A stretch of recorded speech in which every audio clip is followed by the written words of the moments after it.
Can you hear us, Patrick? Yes, we can. I can. I can hear you. Okay, guys can go ahead. You can start on your delegation and we'll fill us in on it. Okay. So first of all, let me introduce myself. Just give me a second. I'm start to share my screen. Share screen. Oh, I found the host disabled participant screen sharing. Okay.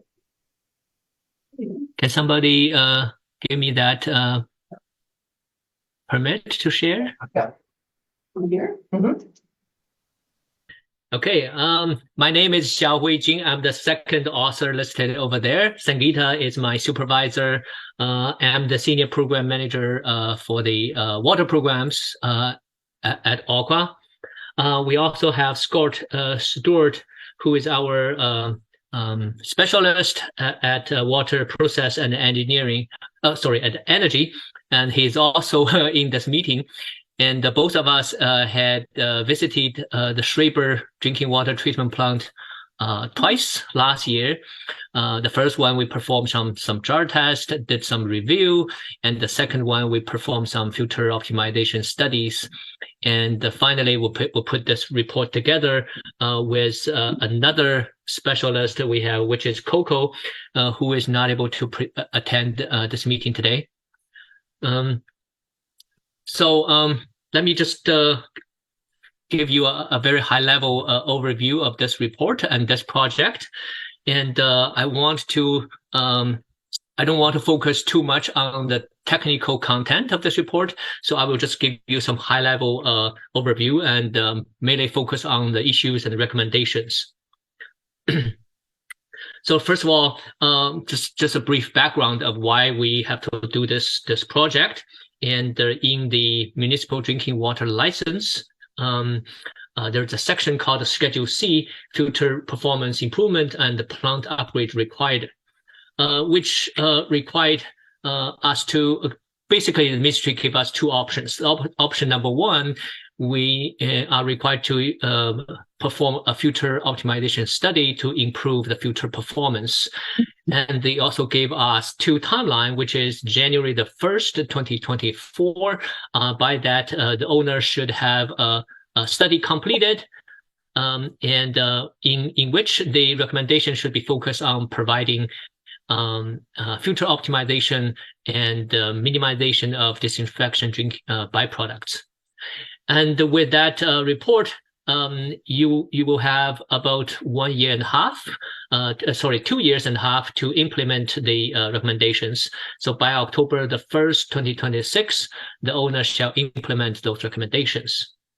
And there is a second option. Option number two is to upgrade the entire system, which of course that will require a lot of money to invest to upgrade the system. And in our report, we basically found that we can go through option number one to optimize our existing system to improve the performance of the pre-treatment, which is coagulation and chlorination, as well as focus on improving the filter performance, we can make it work. We can achieve all those drinking water guidelines and regulations without upgrading the entire system. And just a little bit of timeline. In January 2023, we provided a proposal to Schreiber drinking water system. In February, I mentioned before, both Scott and myself visited the plant, and we also had a second visit in August, and we submitted a final report in December because we need a lot of time to collect the data. That's why it took so long. And the report was received by the ministry and reviewed by the senior engineer within the ministry. And so we received the response in January 2024. And basically it says the ministry was satisfied with the report. There was no further questions or comments. And now we are presenting the report to our client, which is you guys over there. So just a quick overview of the system we have. Just to make it very simple, this graph is very busy, but to make it simple, we basically have a coagulation system where we dose coagulant. In this case, we use a polyaluminum sulfite to generate flux. And then we use 5 pressure filters to remove those flux. And then after that, we have a water tower to provide disinfection, of course, with the injection of chlorine, and then water is provided pumped to the distribution system where water is provided to the users. So basically, the Schreiber water system is using a so-called direct filtration system. And just give you an idea of what that means. Typically, we have many plants in Ontario use so-called conventional drinking water system, where we have the raw water. In our case, we have Cook's Lake, and in many systems they have the raw water and then the coagulant injected, and they have some reactors to provide rapid mixing of the coagulant with water, where we call it coagulation. And then flocculation is basically a place where you provide some time and space for the flux to become bigger and bigger. And eventually they're settled down in the sedimentation reactor where you can remove most of the flux. And there are some remaining flux will be removed by the filtration step. After that, the water is very clean, and then you add chlorine. In many cases, it's chlorine, and to achieve disinfection, basically to kill all the pathogens within the water. And then typically we have a water storage reservoir or other kind of facilities to provide space and time, contact time for the chlorine to react to achieve the primary disinfection, and then distribution system. However, at Schreiber, we have a simplified system which cut many corners because back then the regulation was not so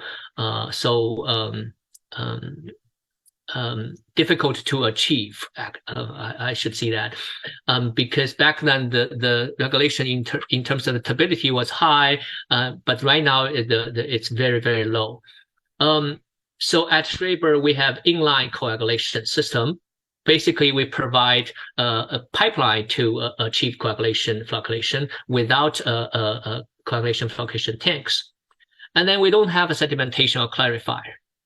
And all the flux are removed by pressure filters, which is different from conventional filters, where it's very difficult to see the surface of the media. They are enclosed in those pressurized tanks. It's difficult to tell how dirty they are, how effective the backwash is. And then we don't even have water storage until 2019 when we had installed a new treated water storage. So we will go back to this point later. This created some problems in terms of the chlorination and disinfection byproducts. So in this presentation, I will cover the following four parts. And the first one is raw water characteristics, and second one is the disinfection byproducts formation. The third part is focusing on the filter optimization, and lastly, recommendations. So first of all, we review the raw water characteristics to answer a basic question: is this design, so-called direct filtration design, a suitable technology for the source water from Cook's Lake? And to answer this question, we have the following parameters to look at. According to the guideline and textbooks, the quality of the raw water defined as the perfect candidate for direct filtration requires the following: the raw water turbidity has to be low, the color of the water has to be low, the algae count has to be low, lower than 2,000, and the total organic carbon, which is an indicator of the organics in the water, has to be very low, lower than 5 microgram per liter. So do we have the sufficient data to look at those parameters? And yes, the answer is yes. We have online turbidimeters which record the turbidity of the water, of the raw water treated water every minute. So there's sufficient data to look at the turbidity. We also collected, I think, about 40 readings of the color in this study. Unfortunately, we don't have the algae counts data, but we also collected the total organic carbon readings in this study just to try to answer the questions. And first of all, the turbidity is very low in our source water Cook's Lake. This is based on the data from 2017 to 2023, and except one reading, only one reading is higher than 5 NTU criteria, and all the rest are well below 5 NTU, and mostly below 1 NTU. And when we look at the probability that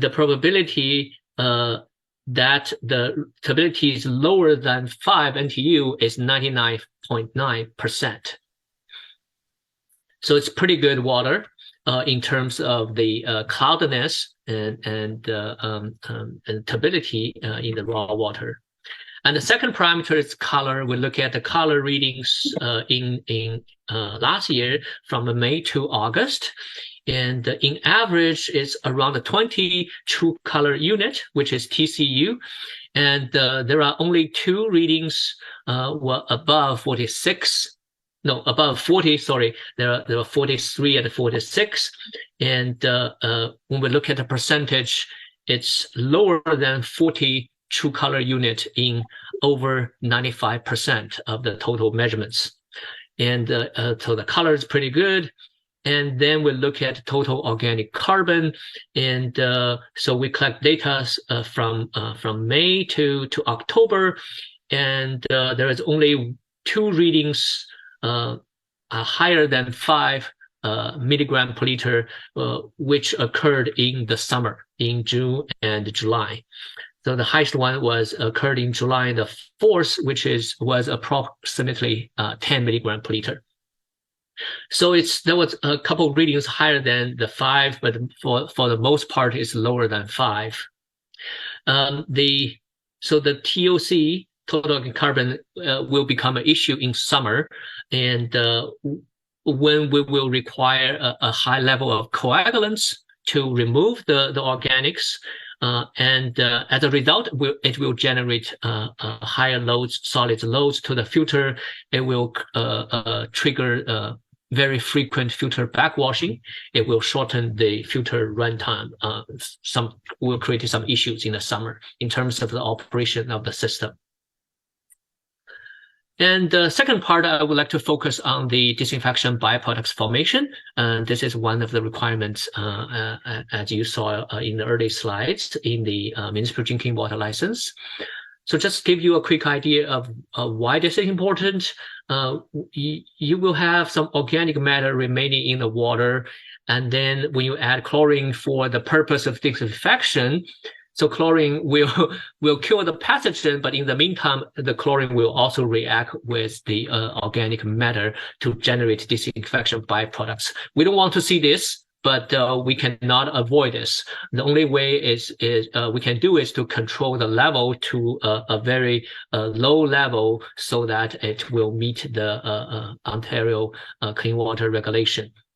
And the disinfection byproducts, there are some examples such as THMs and HAAs. But to give you some data we collected in the study, and the first one is trihalomethanes, which is THMs. The regulation is 100 microgram per liter, and you can see some seasonal trends within the graph, which shows that in the summer, when the organic in the water is high, you will see a high level of disinfection byproducts. And the second graph is the haloacetic acids, where the regulation is 80 microgram per liter.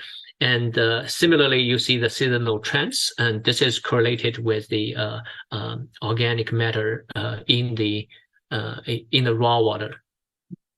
So to control the formation of disinfection byproducts, specifically for Schreiber, we have two options. Number one is to optimize the removal of organic matter before the chlorine is injected. So here we have some recommendations to do that. Number one is to monitor the raw water organic matter, especially in the season when it's very high. So we provide this table with our recommended location and frequency, and also we highly recommend it to have an online UVA system to monitor the raw water organics. And the second is jar test, especially during the summer to be able to adjust the chlorine dosage, because during that time the organic matter in the water is very high. And here we recommended that we should do weekly jar test in the peak season and monthly when it's off the peak. And the second option is to optimize the chlorination process.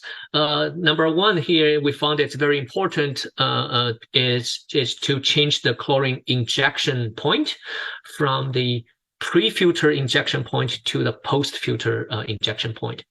Patrick has already mentioned that the drinking water treatment plant is in the process of the switching.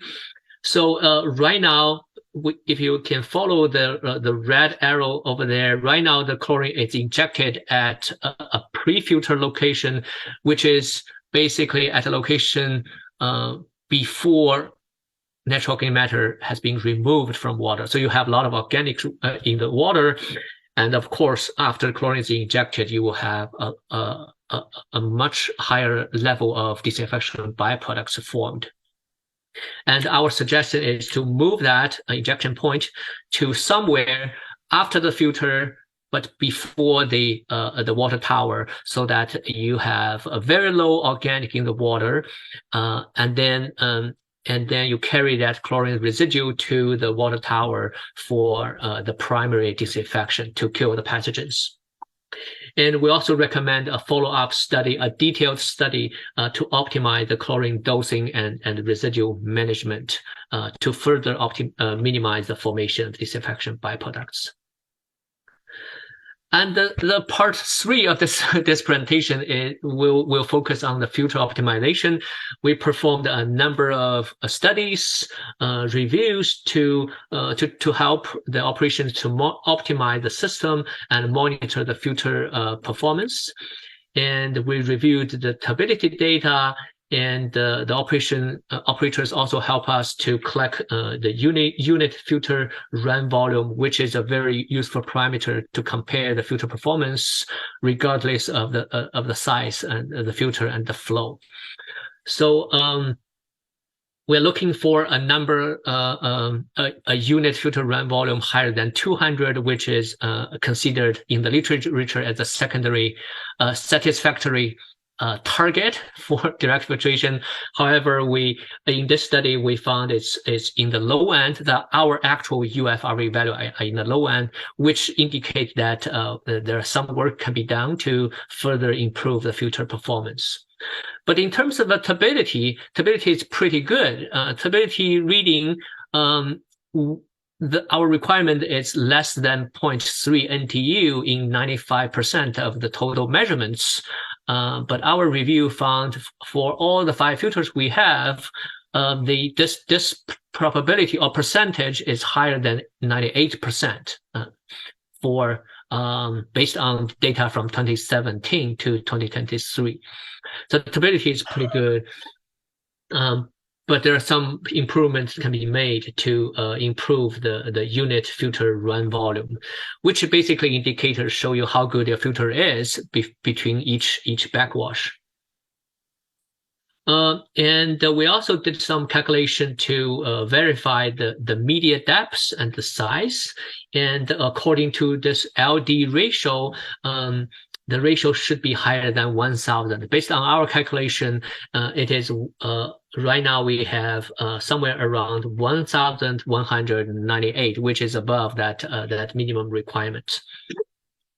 And in terms of the backwash, so when filters become clogged and become dirty, it will trigger backwash to restore that cleanness of the filter. And that's the backwash. And we provided some recommended backwash rate, and which is how fast the water can flow to provide an effective cleaning of the filters. And based on different temperature, the backwash should be different. In the summer, the backwash rate should be higher, and in the winter, the backwash should be lower because the water density and the viscosity are different. They are temperature dependent. And we also performed a study to grab samples from the backwash sampling port, backwash water sampling port to verify the effectiveness of the backwash. And this turbidity profiles we collected from filter 2 to filter 5 shows that the backwash procedure can be further optimized to bring the terminal water turbidity to 10 to 15 NTU range. Right now, we're a little bit higher than that. We are at a range around 20 to 30 NTU. And lastly, we performed a study called sludge retention profile analysis, where we collected we collected a media core sample from filter 2 and filter 5. From the top to the bottom at 6-inch intervals. And then we studied the turbidity, which shows that right now the cleaning program need to be further optimized to provide a very effective filter backwash. And so that the filter can handle that some challenging conditions, especially in summer when the raw water quality was not as good as compared to the remaining season. So based on all the data and all the studies we performed on site, we are making the following recommendations. For the source water monitoring, we recommend monitor the total organic carbon of the source water on a monthly basis. And we recommend to install an online UV absorbance analyzer to monitor the source water organics. And for the operations, we recommend a frequent jar test to enhance the process control, and especially in summer when the organic level in the raw water is very high. And also consider a study to compare the performance of different coagulants to optimize the removal of organics. In terms of chlorination, our recommendation is to discontinue the pre-filter chlorination and switch that to the post-filter chlorination injection practice. In terms of filter operation, we recommend operations to continuously track the filter performance parameters, including the runtime, the volume of each run, unit filter run volume, etc. And based on those numbers, and the operations can review the trends on a monthly basis and adjust the backwashing parameters based on the trends, and adjust the parameters based on the temperature using the temperature correction factor provided in this study. And in terms of the filter media, we recommend a filter inspection every 6 months, and using a tool called Filter Judge to collect the samples and validate the depths of the filter media in each filter.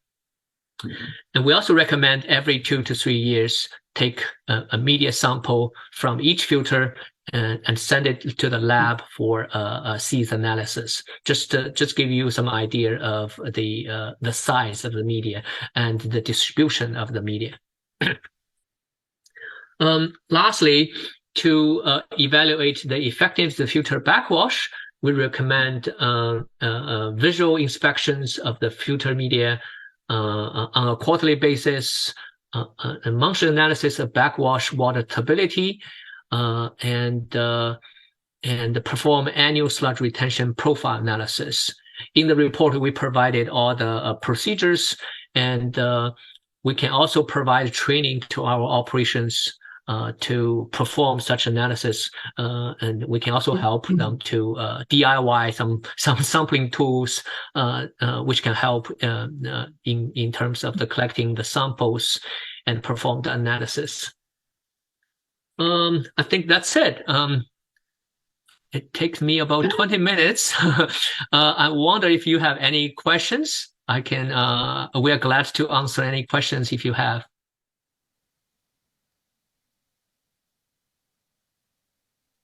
I mean, a lot more simple. Yeah. So what do you think of the overall report? Like, to me, it sounds that it wasn't too bad of a report. So what do you see as the most important aspect of what should be done? What should be done? The most important part, I think, in terms of the chlorine disinfection, I think the most important part is to discontinue the pre-filter chlorination.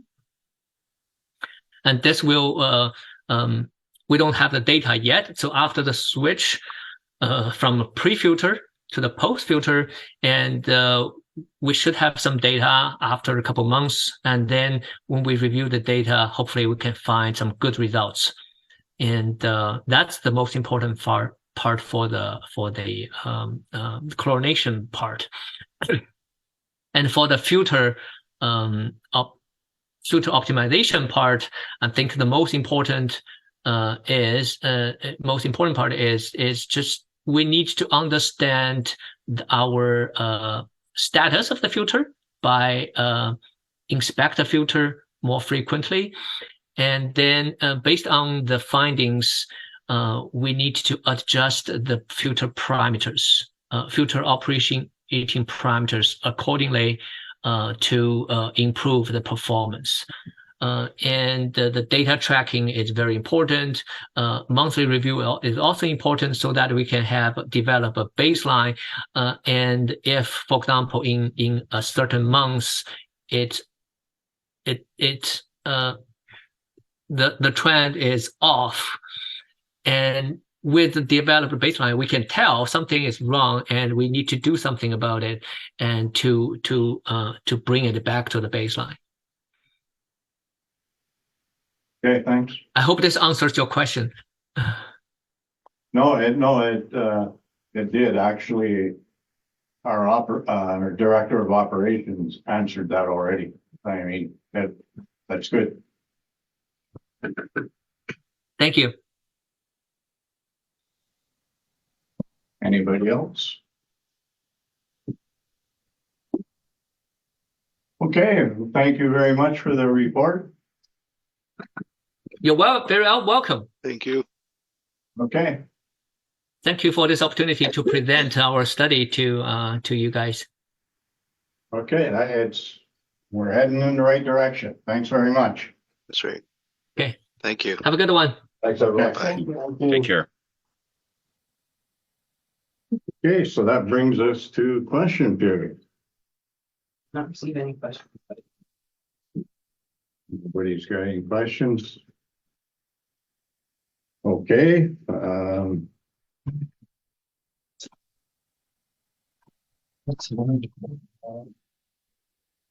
yeah, I'm just,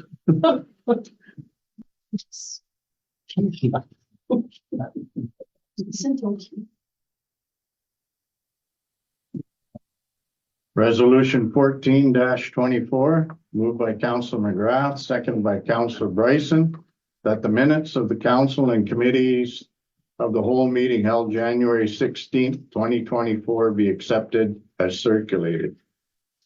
Discussion? All those in favor? Carried.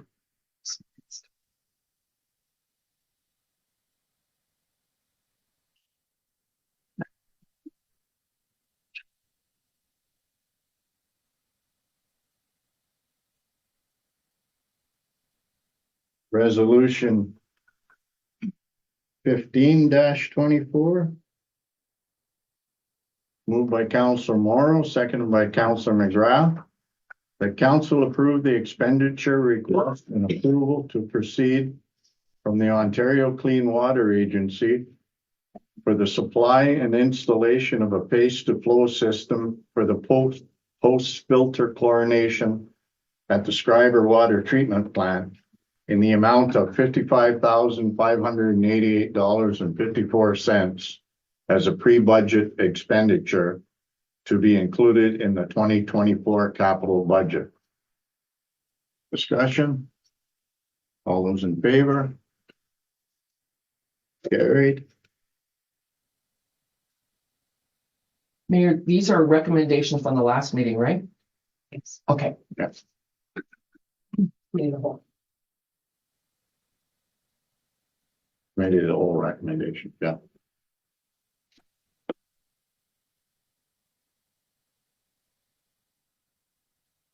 Resolution 16-24.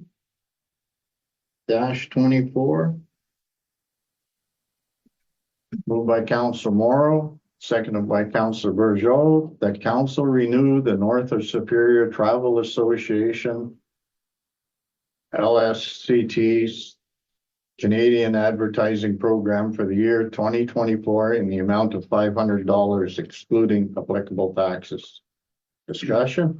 All those in favor? Carried.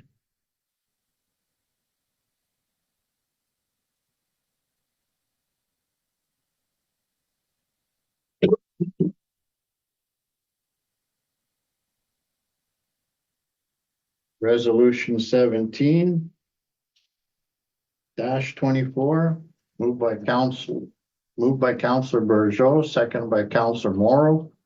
That council renew the Cask Isle hiking trail and the Schreiber Beach tourism oriented directional signage program for the year 2024 in the amount of $1,520 plus applicable taxes.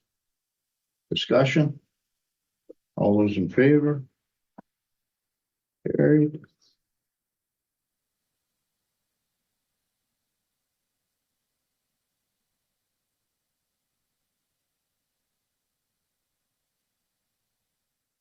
Resolution 18-24. Moved by Councilor McGrath, seconded by Councilor Morrow. That council support the Great Lakes Waterfront Trail Partnership Program with an annual contribution of $500 for the year 2024 to the Waterfront Regeneration Trust. Discussion? All those in favor? Carried.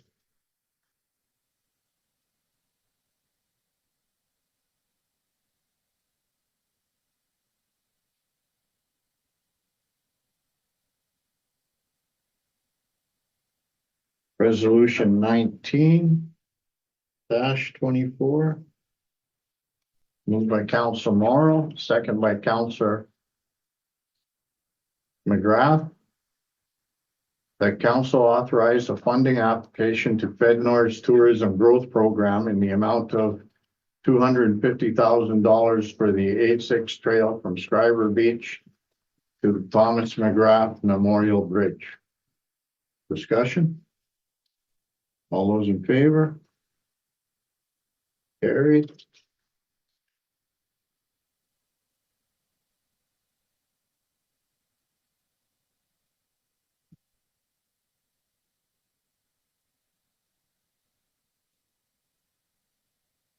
Resolution 20-24.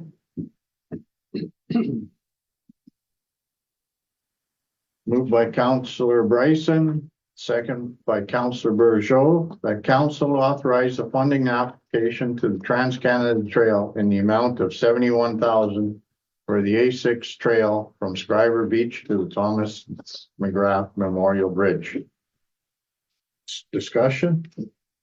Mayor, can I just remind that for these two projects, our contribution is administration in kind. That we're not putting any money up for this. Okay. All those in favor? Carried.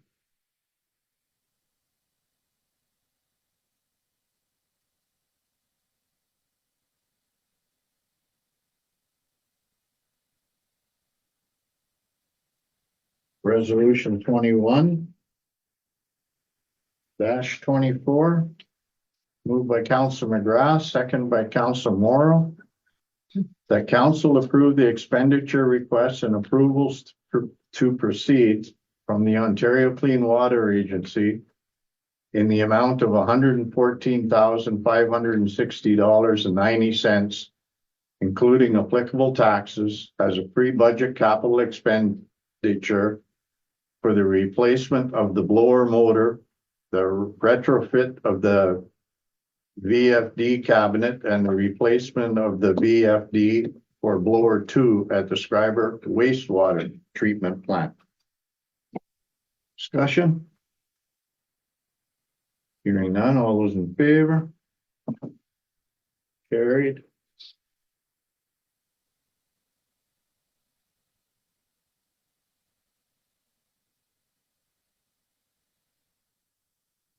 Resolution 22.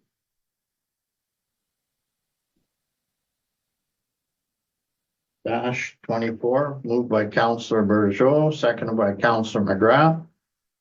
That council authorize a payment to B&T Lemieux Trucking Incorporated in the amount of $5,452.61, excluding applicable taxes, for services rendered in 2023. Discussion? All those in favor? Carried.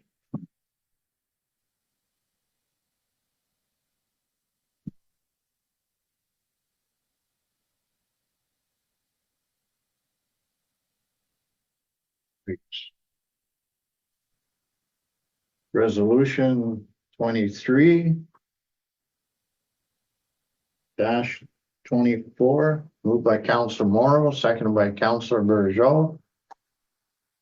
That whereas current provincial municipal fiscal arrangements are undermining Ontario's economic prosperity and quality of life, whereas nearly a third of municipal spending in Ontario is for services in areas of provincial responsibility, and expenditures are outpacing provincial contributions by nearly $4 billion a year. Whereas municipal revenues such as property taxes do not grow with the economy or inflation, whereas unprecedented population and housing growth will require significant investment in municipal infrastructure, whereas municipalities are being asked to take on complex health and social challenges like homelessness, supporting asylum seekers, and addressing the mental health and addictions crisis, Whereas inflation, rising interest rates, and provincial policy decisions are sharply constraining municipal fiscal capacity, whereas property taxpayers, including people on fixed incomes and small businesses, can't afford to subsidize income redistribution programs for those most in need. Whereas the province can and should invest more in the prosperity of communities, whereas municipalities and the provincial government have a strong history of collaboration. Therefore, it be resolved that the province of Ontario commit to undertaking with the Association of Municipalities of Ontario a comprehensive social and economic prosperity review to promote the stability and sustainability of municipal finances across Ontario.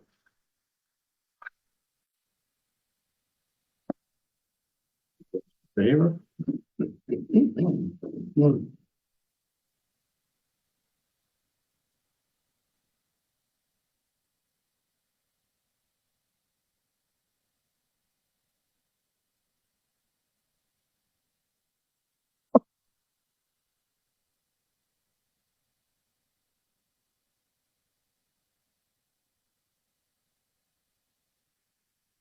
Resolution 24-24.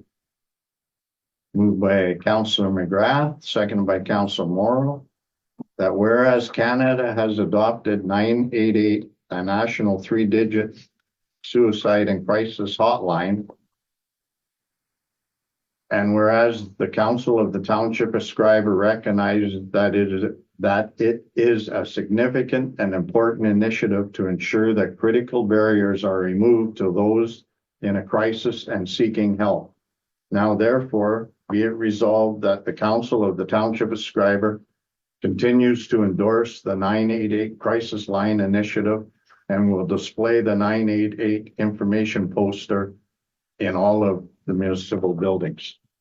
Discussion? All those in favor? Carried.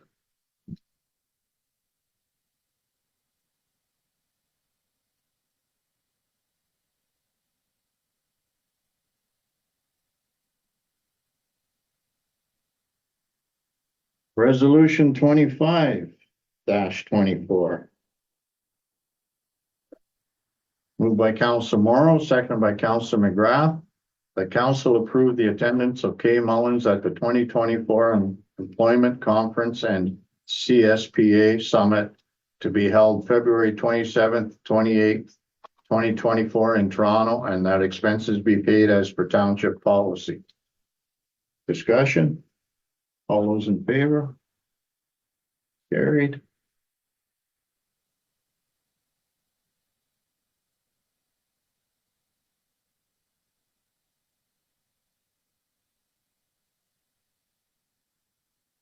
Resolution 26-24. Moved by Councillor Ryson, second by Councillor Morrow, that council approve the attendance of A. Bourgeot, D. McGrath, and Kay Mullins at the Thunder Bay District Municipal League 2024 Conference and AGM to be held February 29th, 2024 to March 1st, 2024 in Nibbigan, and that expenses be paid as per township policy. Discussion? All those in favor? Carried.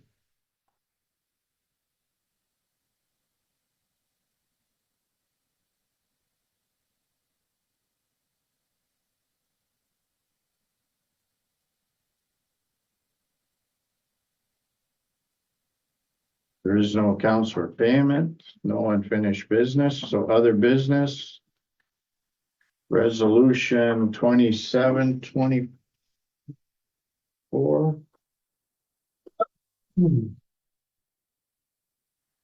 Moved by Councillor McGrath, second by Councillor Bourgeot, that bylaw 2-2024 being a bylaw to confirm the compensation rates for non-union staff and to repeal bylaw 38-2022 be enacted. Discussion? Just Rosalie, want to just provide a real quick overview of why we needed this bylaw? There was a bylaw passed previously, and we reviewed the salary grids for people who are not paid according to the collective agreement.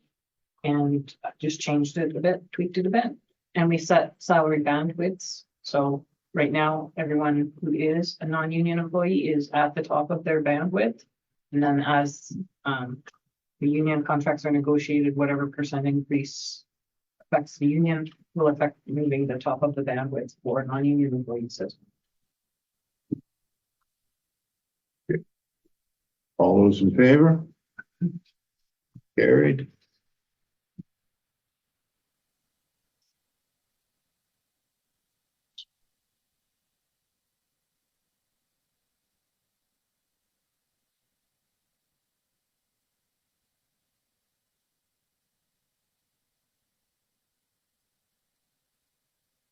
Resolution 28-24.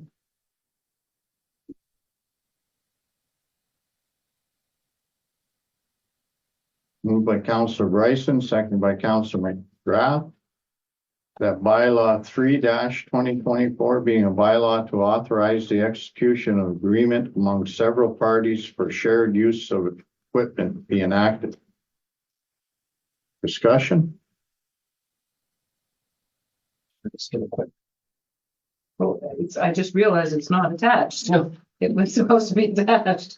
But yeah, so this is the agreement that was brought to council, I think back in September to the initial concept, and then more pricing was determined, et cetera. So this is a backup ice resurfacing machine, which Marathon will own, but several parties shared in the purchase of it.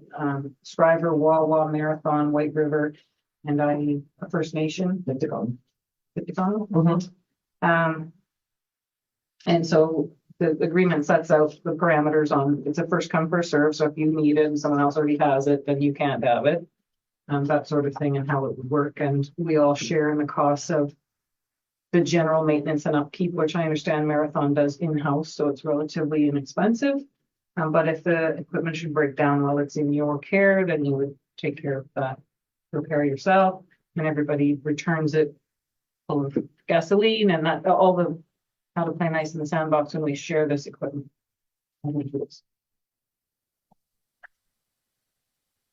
All those in favor? Carried.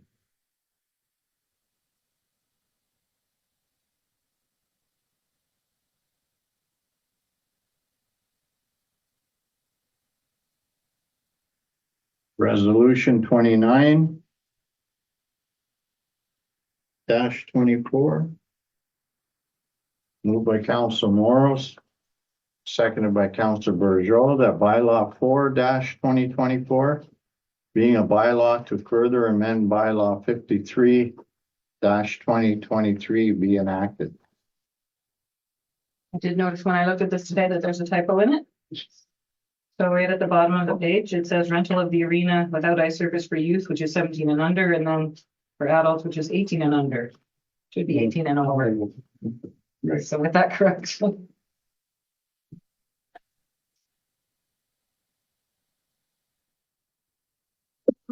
Okay, all those in favor? Carried.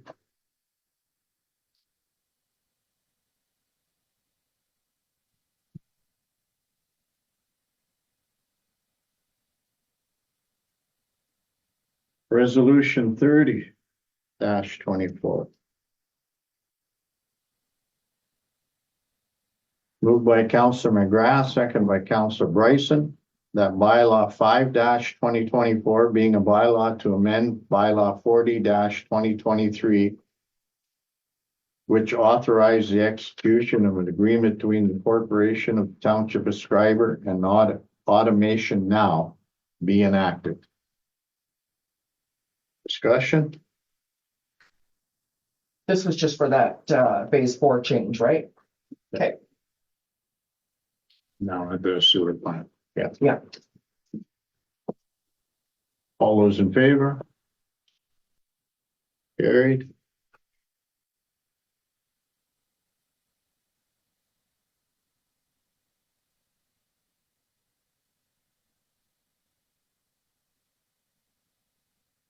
Resolution 31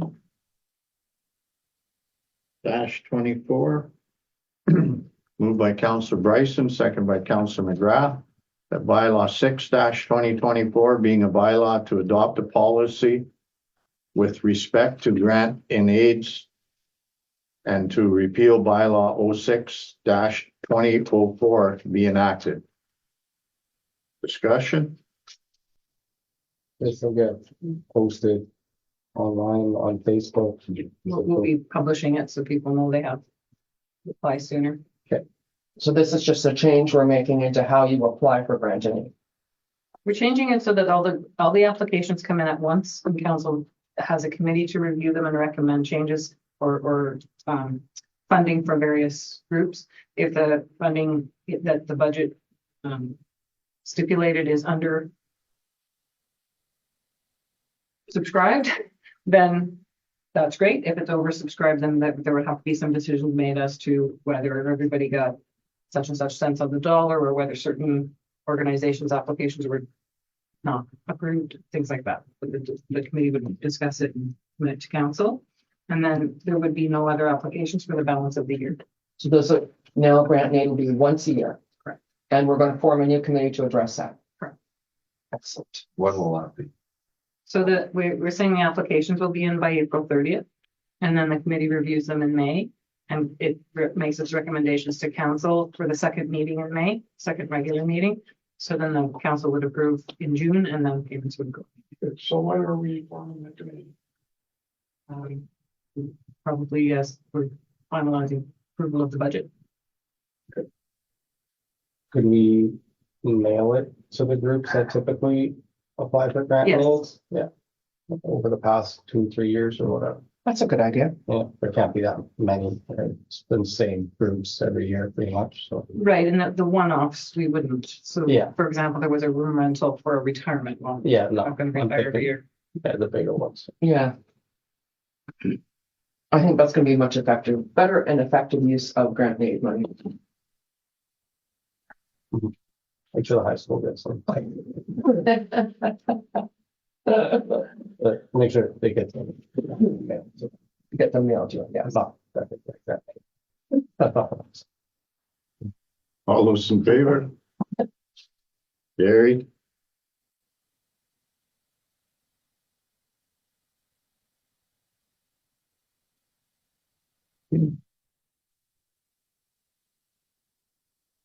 Resolution 32 -24. Moved by Counselor Morrow, second by Counselor Burgeau, that bylaw 7-2024, being a bylaw to authorize the execution of an agreement for the preparation of a 5-year strategic plan and community profile be enacted. Discussion? I am so excited. We talked about this at election. We actually have a company undertaking a strategic plan. It's awesome. And this was funded through grant. I Grant think money? so. Yeah, It's 100%. Is it 100%? That I'm not sure. 90%. Yeah, Which is huge. yeah. Hearing no more discussion, all in favor? Carried.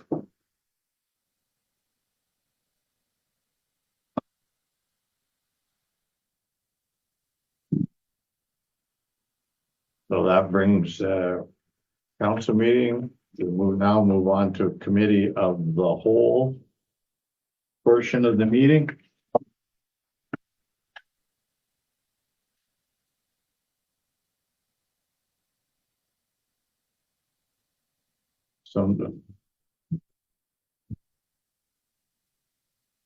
Just gotta get to my screen here. So on number 1 is Director of Operation status update.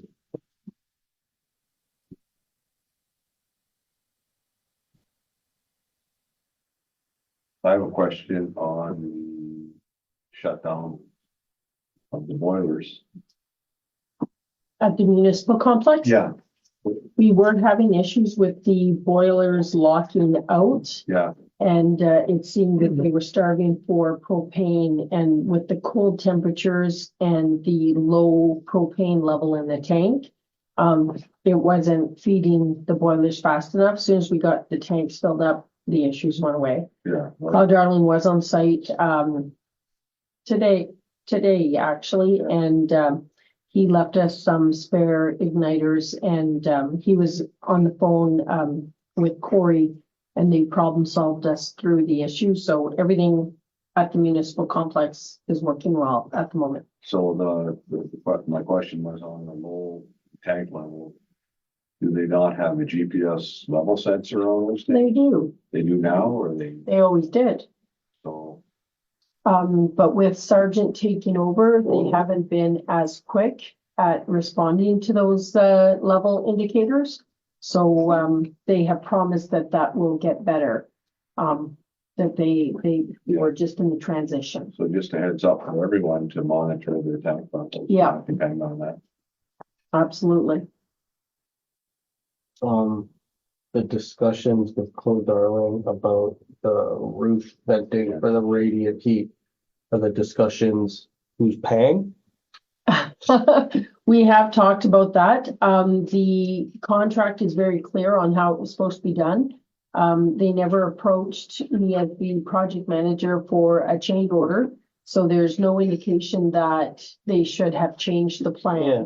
So we are moving forward with them Fixing that mistake. fixing the mistake. Yeah. That's good. I have a question on the SCADA program. It says it here that it's pretty much ready to go. Now in the OCWA recommendation earlier, there was two things that they recommended be installed and then integrated into the system. Just wondering if there's opportunity to make those changes soft before it goes online, because I know after you implement something like that, to take it out and make changes to the software could be very expensive. The new SCADA is actually very user friendly. The changes that OCWA was referring also implements some hardware issues in the pipes and in the plant that will need to have software because there's no valves in that plant. Like everything is controlled with SCADA. Mm-hmm. So they have to install the hardware part and then add the software later. But it is easy to do.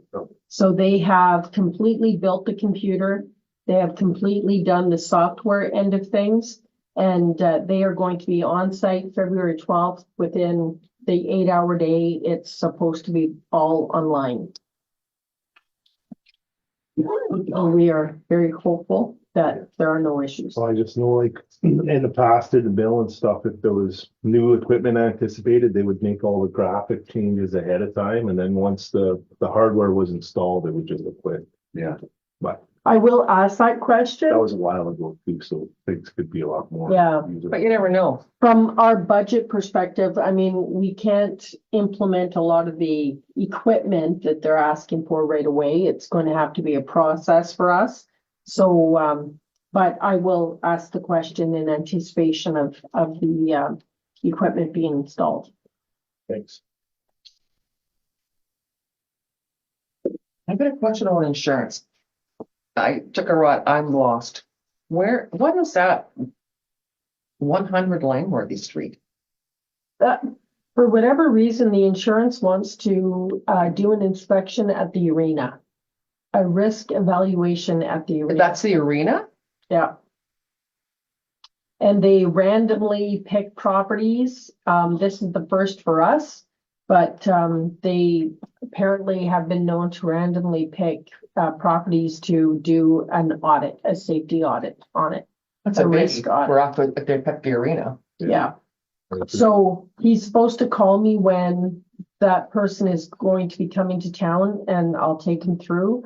We don't really have a choice. If we want insurance, we have to participate in this inspection, but we will do what we can to mediate that. So this is something new, right? I've seen this before. Completely new. And who would pay for that? They are paying for the inspection. Okay. Yeah, And then we pay. Whatever we find, we pay, exactly.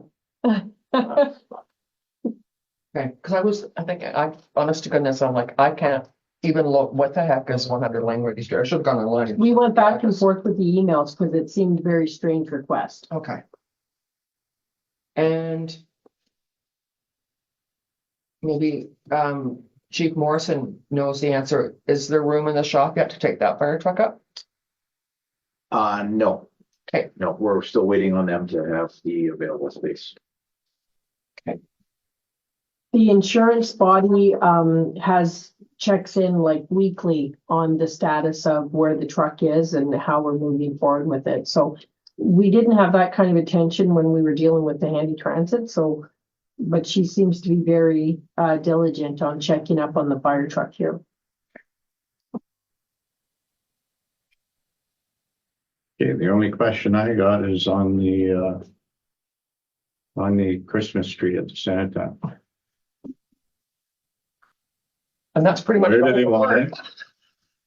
Good Where on do us. they want it? I want the Legion to be 100%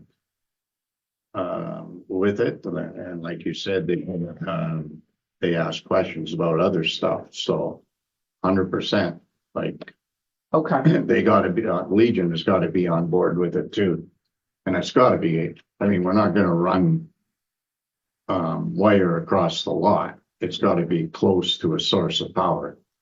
Yeah. Where they want it. I don't know where they want it yet or anything. We don't either. I did speak to Kim, and she's going to approach her beautification committee and find out details for us.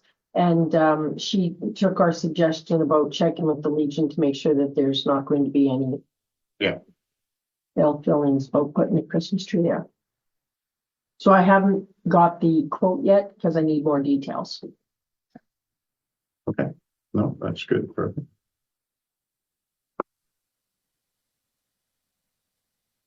Okay, nobody's got any questions about the December report, 2023 report? No, Tammy That's made in there, note of, a problem that they'd seen in there, but how they were gonna rectify it right away, so Yeah.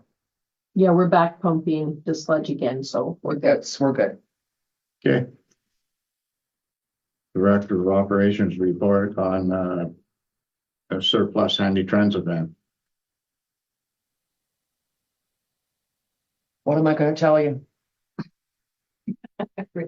What am I gonna tell you?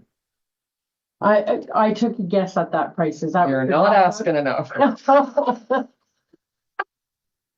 You know what? You're right on Kelly Blue Book. Kelly Blue Book is sitting about 32 with that mileage.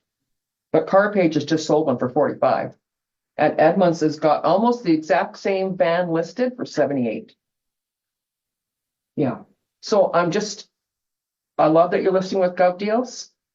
And it's not that I don't want to see another municipality get a deal. But if you could just check around, I think I'd up that price on. Any suggestions?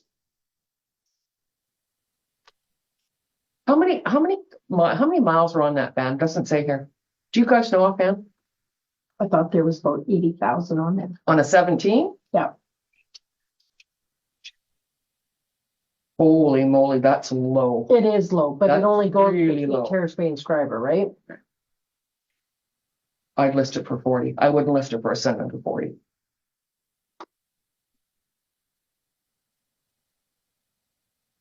So where did you get your number from, Tammy? Kelly Blue Book, she's right on the mark. Yeah, Yeah, that's what I did. And keep in mind, Gov Deals is a starting point, Yeah. and then it's an auction after that, right? we could get more. And they can start bidding at a lower price, but the van it tells them whether or not they've met the minimum bid. Mhm. At 30, you'd have a place like Edmunds pick it up and turn around and sell it for 75.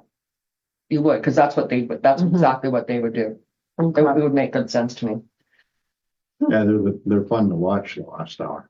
Yeah. Yeah, they are Yeah. actually. I just want to see you get as much as you can for it. And then I have a question for you, and I'm guessing I already know the answer because we bought this with provincial funding. Is there any chance, because your recommendation is that we sell it and then we put the money back into the handy transit. fund. Mhm. My question is this. Could we put the money that we got for it into the handy transit repair GL, or are we not allowed to do that?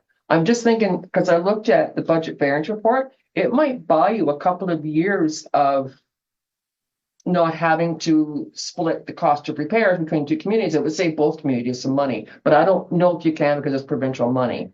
There was some talk of, because we also share the cost of that ban with Terrace Bay. Mm-hmm. So it's important to put the money back into the handy transit fund.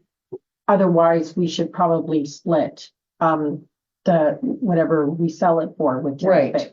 So by putting it into the purchase GL for the van, then it Yeah. kind of washes it out in the end, right? Because I think how, it seems to me how we work this, and you might want to check with Marlene, is that we pay for the repairs and then we split the amounts. We pay half and Terrace Bay pays half. Yeah. I was just thinking if we could maybe lower that expense for a year or two. That I would- can look into it. I don't know, but I'm kind of guessing you might not be able to because we bought it with provincial money. Now, 17. We've been on this twice now. That's 6 years. You might be outside the range. I don't know. Marlene did check in that, and there's no usable life left in as far as their criteria is concerned. Yeah, I don't know. But I just, and maybe the answer is absolutely not, but either way, Terrace Bay would share in any revenue we got for this. Yeah. Okay.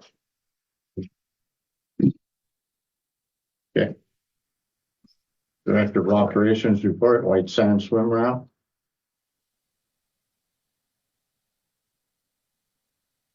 How much training, I mean, it seems like there's a lot of training involved to launch the raft, like how much training would be involved or what would the cost of that be? A lot. If you look at your joint health and safety book, if somebody works in or around water, the level of training goes up I drastically. see all the training. Do you want to update? Yes, go Council ahead. on our conversation? Go ahead. Anne Marie was talking with Jason, who did our delegation for this raft. And he has committed to taking the raft in and putting it out. So it wouldn't be our staff doing it. And he's also agreed to indemnify the township spare. We wouldn't need to put insurance on him to do I that. was about to ask, so what happens if? I asked him when he, like, and I can certainly get it in writing, but he's agreed to both. So how would you do? He's got prior experience because it was him that was putting the old dock in and out. He'd make arrangements for it and get it done. But is that allowed? Like, I mean, what do we have, a land use permit on that property? Yes. We do. So would he be allowed, someone else be allowed to put insurance on the raft since we hold the permit? No. He would not insure the raft. Okay, so he But- would, He would Okay. indemnify us from any obligation should he get hurt. Bring the raft in or out, okay, so, which would be a concern for our director of operations for sure. After your first time, it's going to be fairly easy Yeah. because you'll have your chains secured to the dock.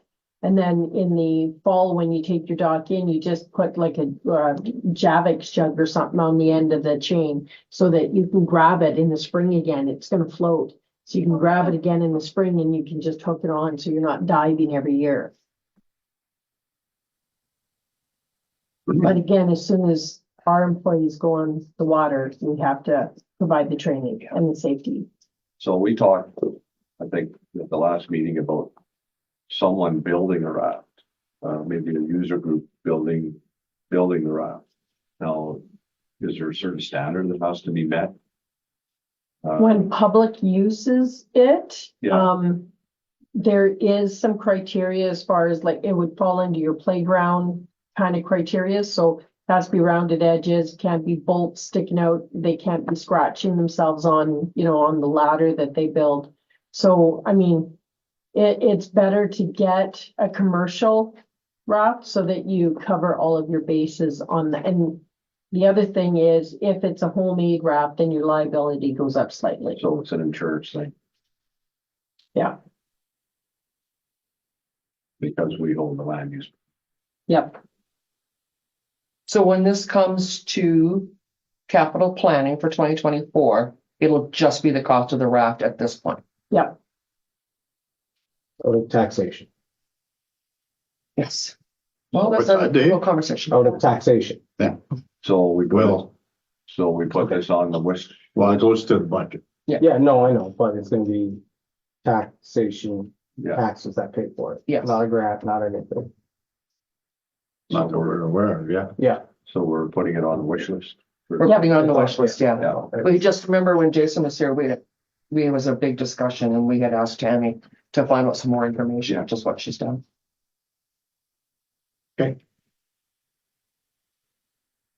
And Director of Operations report on the UV or chemical in a box. And did you find anything else more about that enabling water? The grant, Provincial transfers. Oh, no, okay, cause we looked over it quickly. It looks like it may be a candidate, but you have to relate it to housing, Mhm, I think. yeah. anybody I've talked to, like Lee's or anybody, I'm saying we can't do housing till we get that fixed. Because how are we going to start to do housing and all of a sudden we get money to do that fixed? And we can't do it because we're a one-horse town doing housing. So it's, I think we can make it work, like, but we gotta still read more about, Yeah, we have. because we just to got it study the criteria. yesterday. Yeah, Were there not some seminars coming up on it? yes. Yeah. Yes, so we They'll can get announce it, they'll Mhm. announce seminars and that. But we should make up our minds tonight what we want to go with. Which way we want to go. We need the direction to take. so Tommy, can you explain how this chemical in the box works and how is it different from what we're doing now? So it's right now you dose at the maximum possible flow that might go through that plant. So we're using a lot of chemical that we don't actually need to use. So when your flow goes down at night, you don't adjust your dosing, so you're still dosing at the higher level. So we waste a lot of chemical, but unless you have a pace to flow system, you can't adjust that. So in the chemical in the box, it would be much more optimized. So you would have the pace to flow much the same as what we're talking about at the water treatment plant. So it will tell the chemical how much it needs according to how much fluid is going through your pipe. So it's all going to be the same kind of chemical, but as long as we have temporary attached to it, the ministry wants a permanent solution. So we have to take it out of, according to the ESA that we're going through, we have to take all those pumps out of the building. The best solution is to put it in a C can, like they're doing with the electrical, and then it would have its own system. It'll all be, that's where your chemicals will be stored. That's where the dosing happens. That's where all the monitoring happens. So it'll be that much more efficient when you compare the UV to the chemical. Because I asked OCWA to give me some comparable numbers so that we know how much it costs to operate on an annual basis. And there's only like $500 difference. The chemical has much more life than what the UV does. And the initial cost of putting a UV in is going to be astronomical. You're looking at probably $5 million. Okay, With so the UV, you also have to modify your plant in order to fit the UV into your channels. So that means for sure that we're opening up the ECA, which could mean anything. We've had this conversation before. So is there any concern that this chemical may be deemed unusable in the future by the ministry? No, No? there's other municipalities that have gone with the chemical in the box solution. And the thiochemical is acceptable for what they're doing. So that won't ever change. Might have been a while ago, but how much has that chemical gone up year over year? Do we know? Cause I thought it was like 100% in like the last 3 years. Chemical cost has gone up drastically since COVID.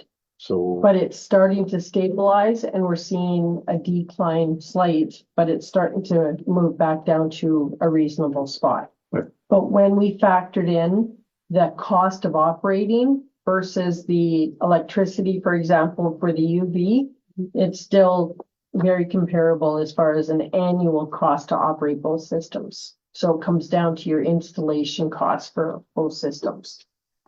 So this chemical in a box is $1 million and then 26.5 for annual operation plus chemicals?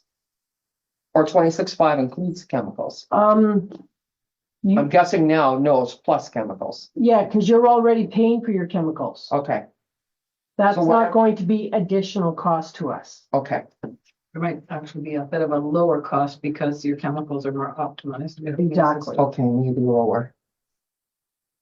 And then, sorry, Tam, compared, that's the financial impact for the. Hold on, chemical in a box. The UV, we were talking about 5 million versus 5 million? He said that when he gave me this comparable comparison sheet, that was a little while ago that we've been talking Yeah. about this. So the UV, he said to budget about 5 million for a UV. Right, And you're probably looking at 1.5 to 2 million for the chemical in the box. okay. It would be, So here's the breakdown of hydro. again, I would be talking to Greenstone and Orange Pain, because I know they're putting 2 chemical in a box in Greenstone. I'm not sure which towns, and they're doing one in Orange Pain. I mean, if that's the way we go, I would be talking to them, and who knows, maybe 4 is better than 1. You know what I mean? We did Working talk together. to Greenstone about that, and we had actually a conference call with the communities that are considering the chemical in the box. And if we can get on board quick enough, because they're already moving forward with their project, but if we get on board quick enough, then there is a price reduction when they're making 1 box for a Schreiber, as opposed to, at the plant, they're making 6 boxes ready to go out. So there was Greenstone, there was Long Lake, I believe there was a number of communities that they were making all the boxes at the same time and then shipping them all out. So are they finding any access to funding to initiate this? Well, that's the Change. grant that Mooney was just talking about, but that's the only opportunity that we see. I was talking to Jamie McPherson. Yeah. Okay, No, not finding anything either. But they gotta go ahead with it. We all gotta go ahead with it. And now we're past the deadline.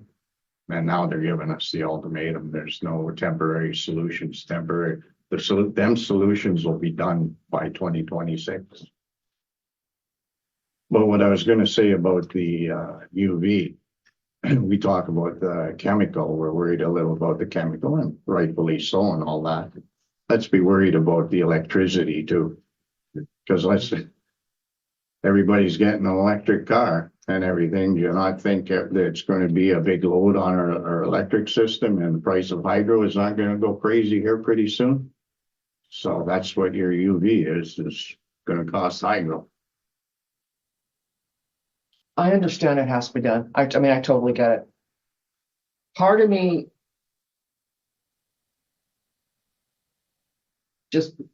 I still question if I went to the discharge at the sewage plant and walked 50 steps and took a water test.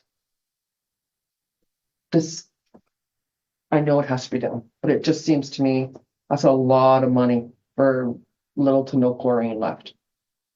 Because that's really what we're doing, right? We're dechlorinating the That's what water. we're doing. Yeah, That's going to the lake. I get it.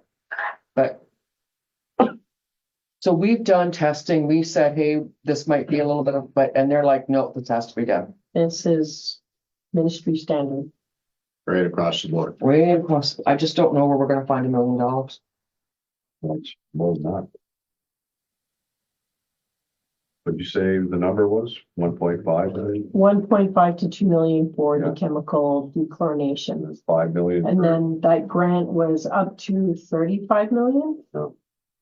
Yeah, because they're talking like, you're 100% right when you say new water systems, they're talking subdivisions and that, but when I talked to Lise first when this enabling water grant came out, but it didn't have no teeth to it at that time. She was trying to find out about what it would be good for. So now that it came out yesterday, and Actually, the day before, yeah. I believe we got till April 24th, if I remember correctly, so we do have a little time. But we gotta find out what it involves. And we got our fingers crossed that we're eligible. Yeah, So what you need us to do tonight is just choose between chemical in a box or the UV. Not saying we're gonna go at it tomorrow, but just choose which system we want. I need a path so that we can start planning and budgeting, applying for grants. We need a path to start gathering the information so that we can fill out these applications for grants. Or start a savings plan in our budget, because it has to be done by 2026. So later on this year, come one way or another, we're gonna be discussing how we're gonna do this. Yep. Well, then I vote for chemical in the box. I don't know where we're gonna find 1.5 to 2 million, but I know we can't find 5. Well, it's the same result, and I think, Tammy, you said whether you use UV or chemical in the box and not to discharge, all the bad stuff that's been killed, right? Yep, Regardless if it's UV or chemical in a box, so I'm with you on the cheaper Of the two. of the two. That sounds good. I don't think there's much of a choice, and the chemical costs do concern me. Like, Yeah, you're right. everybody was wood pellets at one time Yeah. too, and then once everybody switched to wood pellets, they're $8 a bag, like. Yeah, exactly. It's, and then we're stuck, like, Yeah, but I mean, like you say, I don't know, it's much of a choice financially. no. I mean, if we went UV and they put Yeah, hydro costs. True. The only thing is hydro is everybody, right? When it's chemicals is. Select. Easier for, Okay, so chemical in a box. thank you. Okay, That's fine. What the conversation when we have to pay for it before it's there. number 5, Winter Carnival, the 2024 budget. Yes. So when Evan and I first met on this winter carnival budget, there was a line item for horse carriage rides, which I was concerned with. So he and I had a discussion. I spoke to the people who own the horses and provide the service. And I had concerns on 2 fronts. One was the cost and the other was what is happening to these horses, because they're coming all the way from Murillo, which is pretty much a 4-hour trailer ride. You can't speed with a horse trailer. It's winter, it's cold, it's icy, you don't know what the weather's gonna do. And then they're gonna drive 4 hours from Murillo. They're gonna come here, the horses are gonna work for 3 hours, then they're gonna turn around and go back for 4 more hours. So I was concerned, and I thought this would be better to do in the summer for Heritage Days. So after discussing it with Evan, I made the decision to take that out of the budget. When he communicated this to the Recreation Committee, that one member in particular was upset, and she has asked that her emails in the email exchange, mostly with me, be on tonight's agenda. So I did bring a copy of the full wording of all the email exchanges, and I made a little summary of what the gist of it is. So on January 24th, Evan notified the committee that a couple of things, the booklet was available for review, and he wrote a decision was made to cancel the horse-drawn carriages and et cetera, other things. So then Lisa Nesbitt, the committee member, emailed asking why were the horse-drawn carriages canceled without any input from the committee. At the last meeting, we agreed to see what the responses were with the poll on Facebook. It's not something I was aware of. To see what funding came in as we were close to being within budget. Can you please provide the results from the poll? This is her speaking to Evan. Who made the decision to cancel?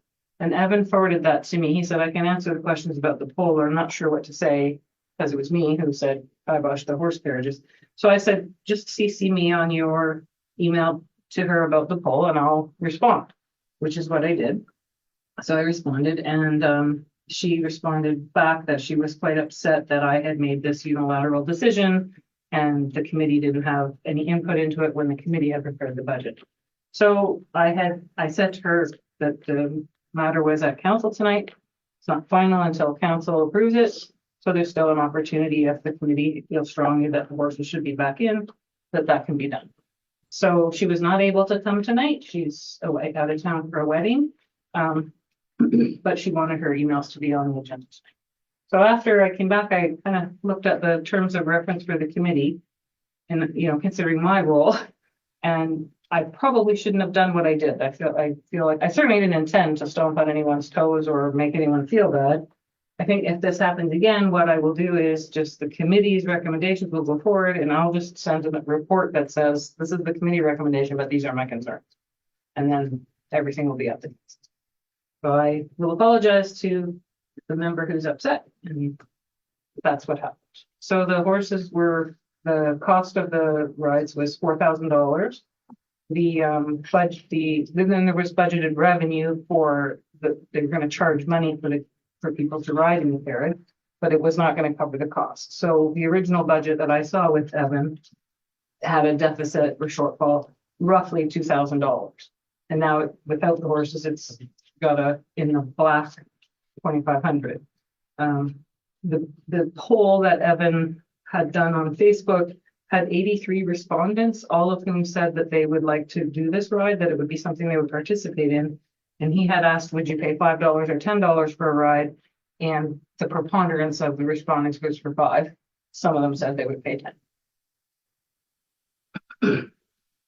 And obviously, if council wants to put the horse carriages back in, I don't imagine that the couple that have the horses have another booking on a weekend in February.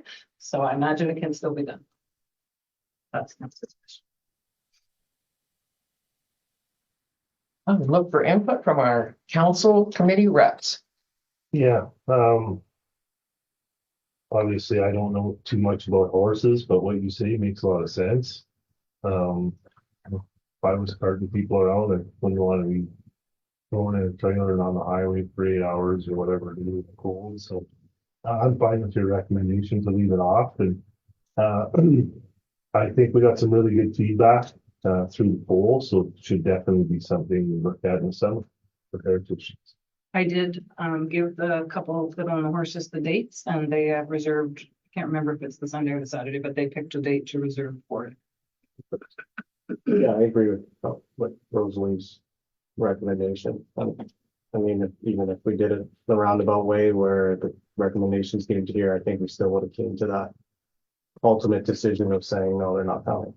I think there was some excitement there at the committee meeting, like, oh, good idea, but nobody really, like, not being a horse person, you don't think about that stuff, so. I mean, ultimately, there's several members on the committee, and this is, I don't know, it's one person voicing their concern, and everyone, it's valid concern. Yeah, has a voice, yeah. Other people, were they concerned, had the opportunity, if it was a collective committee concern, they had an opportunity to put their 2 cents in and no one did. So I'm not sure why, or maybe they were just like, No. whatever, but I was kind of surprised and shocked to see a poll on Facebook without anybody knowing about it.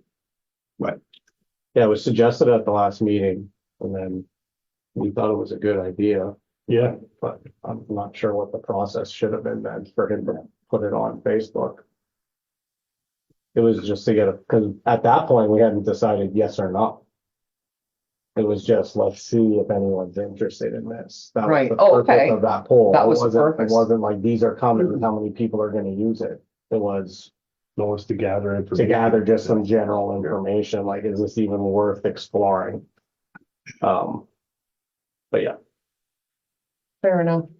I agree with Heritage. Yeah, I think it'd be an excellent opportunity you may have more participation and it might be a little cheaper. And revenues are Yeah. typically higher during Yeah. heritage days than they are during the winter carnival. Yeah. It is $500 cheaper in Cheaper, the summer yeah, and then you're To gonna, have horses. to help this particular group.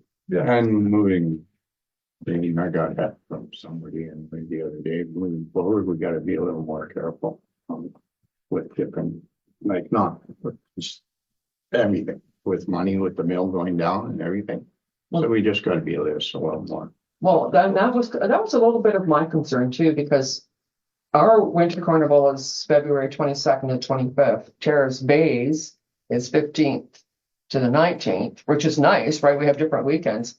But my concern, I guess, is how many people are gonna come out, given that mill closure and how that might or might not affect. Because even, like, I pulled last year's budget, and he's very, very close to what last year's budget was with the horses out. He's real close. But we're talking Pictionary registration, just as a for instance, because it's $40 for a team, right? When anticipated revenue was like almost 1,300. Last year was only 840. We had a full crowd, We only in 2016. right? I wonder though, I wonder about mill closure. Oh, I don't know, but I mean, I'm not saying don't run any other events. I'm just saying that was my thinking about maybe not doing the horses was just the monetary I thing. mean, ultimately going forward, you need to look at how many free events can you feasibly do to take the burden off the people coming to your Right. event, correct? Absolutely. I'm not saying shut the doors and. No. We just got. No, minor, but it would have been $5 or $10 a person on the thing, not for the ride. It's Right. per person, right? So you're looking at family of 4 or 5, you're talking over $25 for For a ride. horse ride, I think, which is not a lot of money, but. I don't know. I think, I had lunch with, Paul and Sergeant Muskell there today, and I think he said Thursday's having a meeting tonight about their winter carnival, but I think it's more weather related. Like, because if they got their big day down at the golf course and that, I think it's more weather related than the mill. Lack of snow and silly things. Lack of snow for sure. I mean, we got that too, I guess, if you look at snow sculptures. Yeah, Yeah. and then I don't think there's gonna be a sliding. But I mean, that, you know what? We live in Northern Ontario, that's a month away and, Yeah, Yeah, you know- get that in 2 days. yeah, so. wouldn't that be nice? The only thing I would mention, to Rosalie is the print brochures is highlighted. There's no cost in there. I don't know if there is, but last year there was. I don't know what highlighting is. I think that means, I'm assuming that means that there is something that's. Coming. But the buttons are also highlighted and it has a number there. So Anticipated revenues, but yeah. I mean, you can find out. Mhm. Okay, number 6, occupational health and safety meeting minutes.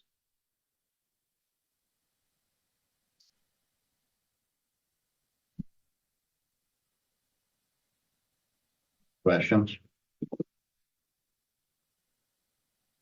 Was the water accumulation at the front door, was that fixed? These are from November 28th, and on item 3, it's noted, Evan Cole's completed work order to have this concern addressed about water accumulation at the front door of the municipal complex. It's not addressed. It's not addressed? We're waiting for the melt so we can figure out where the water is coming from. I've checked it. I checked it over the weekend and I checked it the last 2 days. It's dry. I don't know why it's dry. You think it would be wet on a melting day like today, but yeah, I talked to Tammy and she said that they're waiting for the. So that's in the process. Somebody up there. Ever on the water, I'm just gonna grab another water. No, thanks. Okay, so that's still in process then, John? That is. Okay. Okay. And the only other thing was a second eye wash station, was that installed? I'm not sure. No, No? No, I don't think so. Okay, as of the meeting in January, it was not. is that like a 2BD? Because they installed, not you, sorry, I don't mean to say that you installed it, but the Iowa station was just noted about. One eyewash station has been installed and is operational at the arena. The second eyewash station is to be installed. As of the January meeting was not installed. That one was supposed to be installed at. I can't remember the agreement. Yeah, yeah. Do you want two at the arena? Yep. Station at arena. Okay. That's where the only questions I have. And that woodpile fire, that was, I mean, that just vandalism. Some sort. Oh, is that in relation to the health and safety minutes? Yeah, is that Yeah. anything to be concerned? I'm about? not quite sure what their concern was there from the health and I safety was side of it. lost. I Yeah, was lost on that too. yeah. Close to community. I suppose they were worried about the proximity, but it was quite a far ways away as far as I'm concerned, so.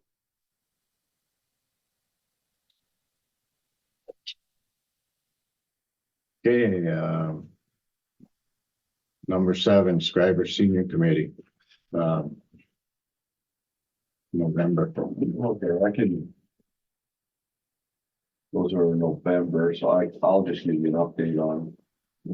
We had a meeting last week on. January 24th, so just give you an update on what's going on. Cherry Oka, some of the, just some of the programs that are going on, they haven't done, not some of the solo programs, but, most of them are steady numbers. Cherry Oka is one that's dwindling. We're still having blood pressure clinics. The last one was that day, January 24th. The membership, there is an update on the membership. It's 370 members In January. in January. So, and that just rolls into the chicken giveaway that we had last week, and it was also a membership improvement opportunity. So. That's why we're with 370 members now. There was 260 chickens given out. And 300 were purchased, so we're still doing them out. And that was done with the money you guys raised from barbecues, right? So wasn't even grant money. That's awesome. Yeah, so. A chicken in every pot. So pool table, we order new balls, new bridges, we have new cues. And so what I understand is the numbers are going up now, there's more participation in the pool. Pickleball is on hold right now, but we're gonna look into having a tournament. Walking program, Monday, Wednesday, Friday. There's a new program, we're looking at genealogy, trying to help people find out their roots. So we have a line on someone who could help with that. Another idea is chess. The other one that's probably important is the Senior Empowerment Fair. That's on March 2nd at the rec center. Oh, that's what I was gonna ask. That was in February, now it's in March. Yeah, it's in March 2nd, and we did have $2,500 grant. We put that on. So that's at 10 a.m. to 1400, or 10 a.m. to 2 o'clock. And then will be 10 to 15 exhibitor tables, no charge, possibility of a lunch. And I don't know if I give an update on a Christmas social, which was successful, 170 attendees. And there are pictures available on the website. Now, pictures that were taken by our chairperson, Terry. And the foot care program, $45, that's ongoing. And our budget is to be reviewed at our next meeting. And the last thing is painting with Tracy. We had one on January 20th with 30 participants, which is awesome. And there will be another one on April 20th. all I have. Right on, just keeping the seniors active. Well, unbelievable. Perfect. Okay, number 8, Schreiber Fire Department activity report.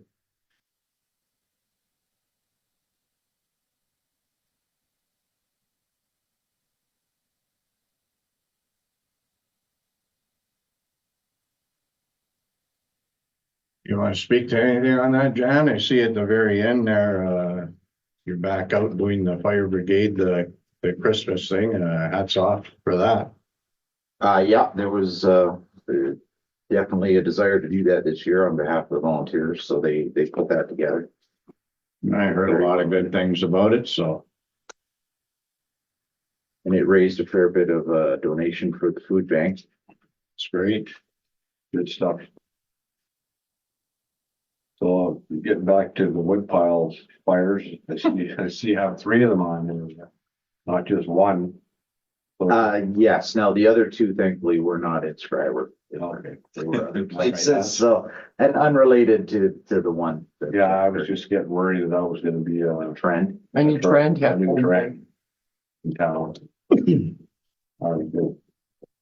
Got a couple new recruits, Jan. How are your numbers looking? The numbers are coming up finally, which is good. Although that is gonna drive, a training need up, later this summer. We have to send them for training. Then where would they go for training now, Jan? We're talking with some neighboring towns about trying to jointly run, program out here. Do you do it in-house? Most of it I can do in-house. There's a couple of key pieces of equipment we're missing that we're supposed to have. Although I've built those into the 2024 capital budget. So that hopefully we can have them in place for this year.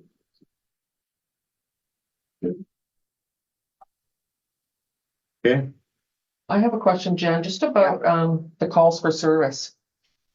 Yeah. Your motor vehicle collisions were 30.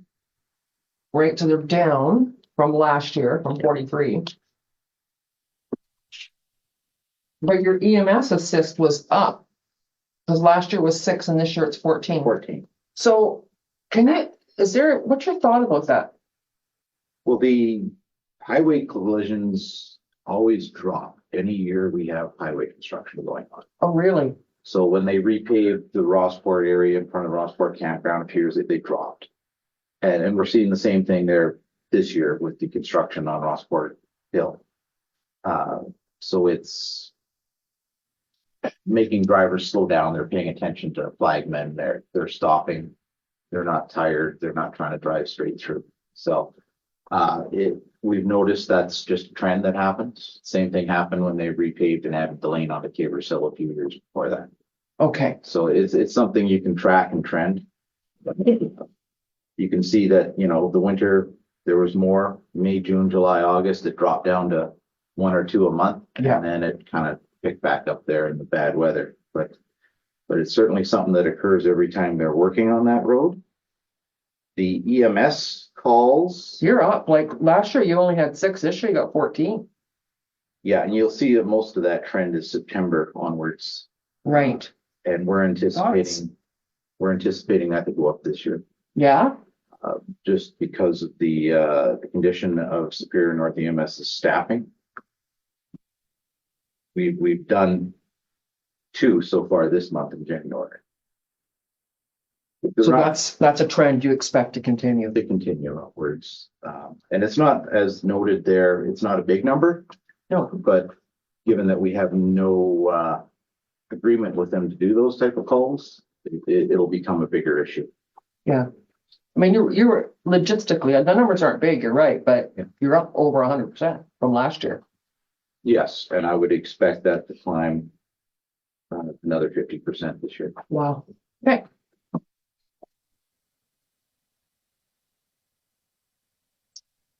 okay, thanks, Jan.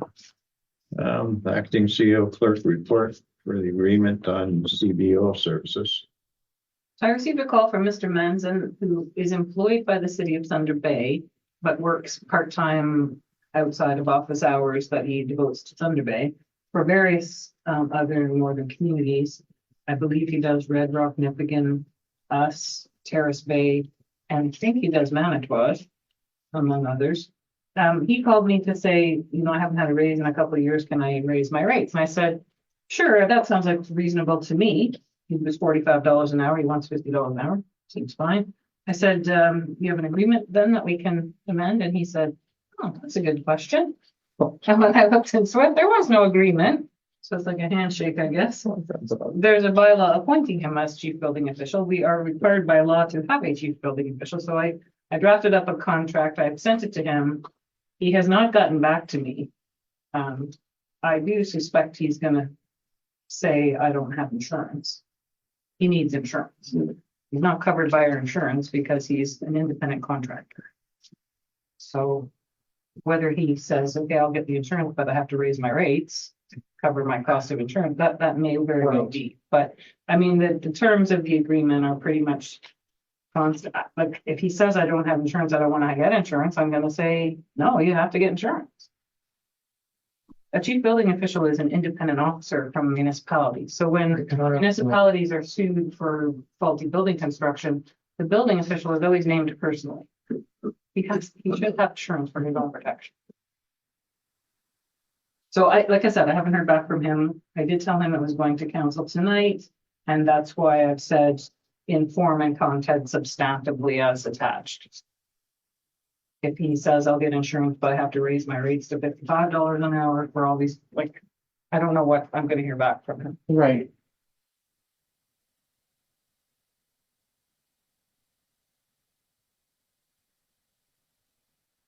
I don't have a problem with giving him more money. I mean, in 2022, we were over budget, but our budget was too low, so we adjusted it. In 2023, we were slightly under budget, and I left the budget the same for 2024, which makes sense. I don't imagine that increase is going to make that much of a difference to a budget.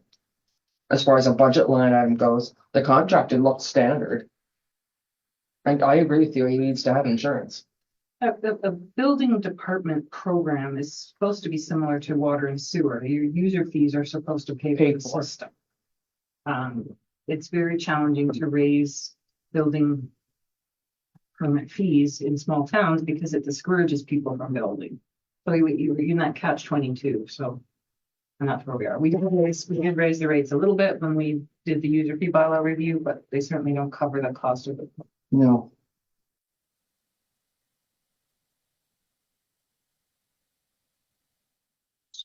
I guess, so we'll just wait.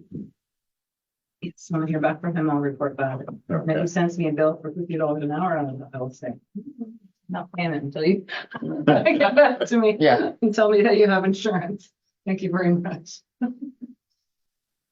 Okay, let's skip to the next one then. The closed meeting investigator and the integrity commissioner report. So you'll recall I did bring a report to council on November 28th.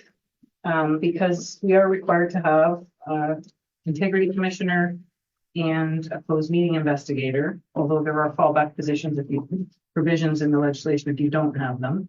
So council asked me to get some pricing. I did not do an RFP. I just sent some feelers out to some service providers that I know do the service, and the results are in the report. So there was one company that didn't get back to me. They're from Sault Ste. Marie. Daryl Matson and Ron Beret are independent contractors that I've worked with.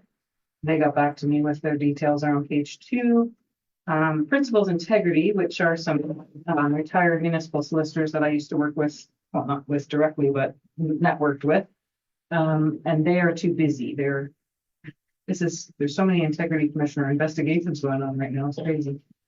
And then Judson Howie is a law firm in Fort Francis. And Mr. Judson was doing some promotional work to say that his firm they do have a section of their firm, which is pretty much him, that specializes in municipal law. And he was a member of the Fort Francis Municipal Council for one term. And his pricing is there. And then E4M, a company that Schreiber's familiar with, they said that they would leave their 2019 rates that we had previously agreed to, although their agreement with us had lapsed. but they will maintain those rates if we want to. Now, if council wants, we can do an RFP. You don't have to do an RFP on the basis of your procurement policy because they're professional consultants. So it's up to council what they'd like to do, or if you want me to reach out to more people. No, I don't think you gotta reach out to any more people. I think, I mean, we definitely need one. We can't not have. The provision, if you don't have one, is that you borrow one from a neighbor. Neighboring municipality. I mean, I'm okay with the max in Merrick or Or- E4M, Merrick, sorry, Yeah, I'm good with that. either one. Costs or see what we can use in that.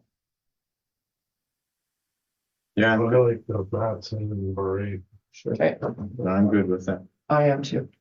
So with I that one, don't think we're gonna, no. We Bring need, forward. but we do need to have an integrity commissioner in a closed meeting, yeah. The thing about Mr. Beret is he's fluently bilingual in French and English. And they're out of Thunder Bay, right? Yes. And Yeah. I mean, it's not that we've used E4M, but they're out of, like, their travel expenses are more because they're further away. I like that one, that's a great, no, yeah. How much have we spent on it? That would be commissioner. Here, Yeah, not. the only, there was a firm we had, I think it was LAS, that had an annual retainer, but I don't think Yes. there's ever been a complaint. no, we got that report, we get that. Yeah. Thing from 100%. Yeah, but that wasn't integrity commissioner work, that was other work that we had them do. Wasn't, No, like you get like the phone. oh, no, yeah, you This- gotta this report at the many- end of the year. This Yeah. many, whatever, integrity. So there's three claims things, or whatever. yeah, there's, the integrity commissioners look into the council code of conduct and also the municipal conflict of interest act. So those complaints are covered by the integrity commissioner. And the closed meeting investigator looks into a complaint if someone says, hey, council went into closed session and they didn't really have the authority to. Yeah. So those are the two separate Things you need them for. Yeah, no, bring forward the. Okay, number 11 is, Finance and Special Projects Administrator Report.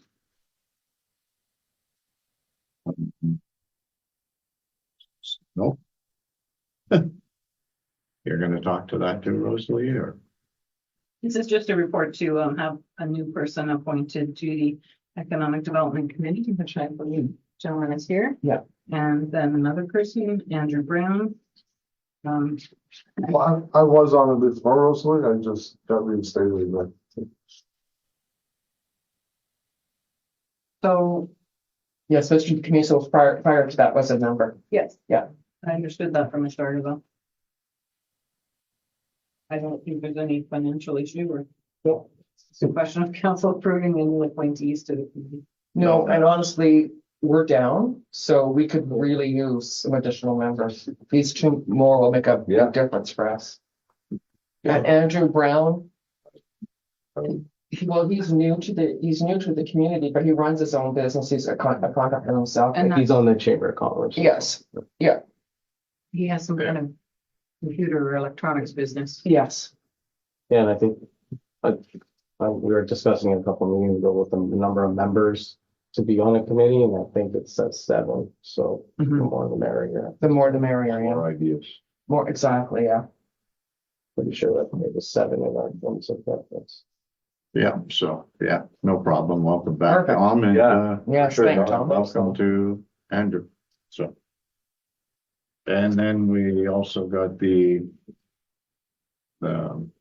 report. Well, no, those are, I think that was just to show you the members that those minutes we actually addressed at the last meeting. Yeah, that's what I thought. Yeah. Okay. It was just to show that the committee had asked that these two members be. Okay, so then we'll go to the Trillium Fund Capital Grant from report. So the Trillium Fund has announced its funding projects availability fund for this year. And the deadline to apply is March 6th. So, and it takes a bit to do this application. So Ms. Dargaville is looking for ideas on what council wants to see with potentially this money. It would be 100% funding. There were 3 projects that we kind of brainstormed, and they're in the report.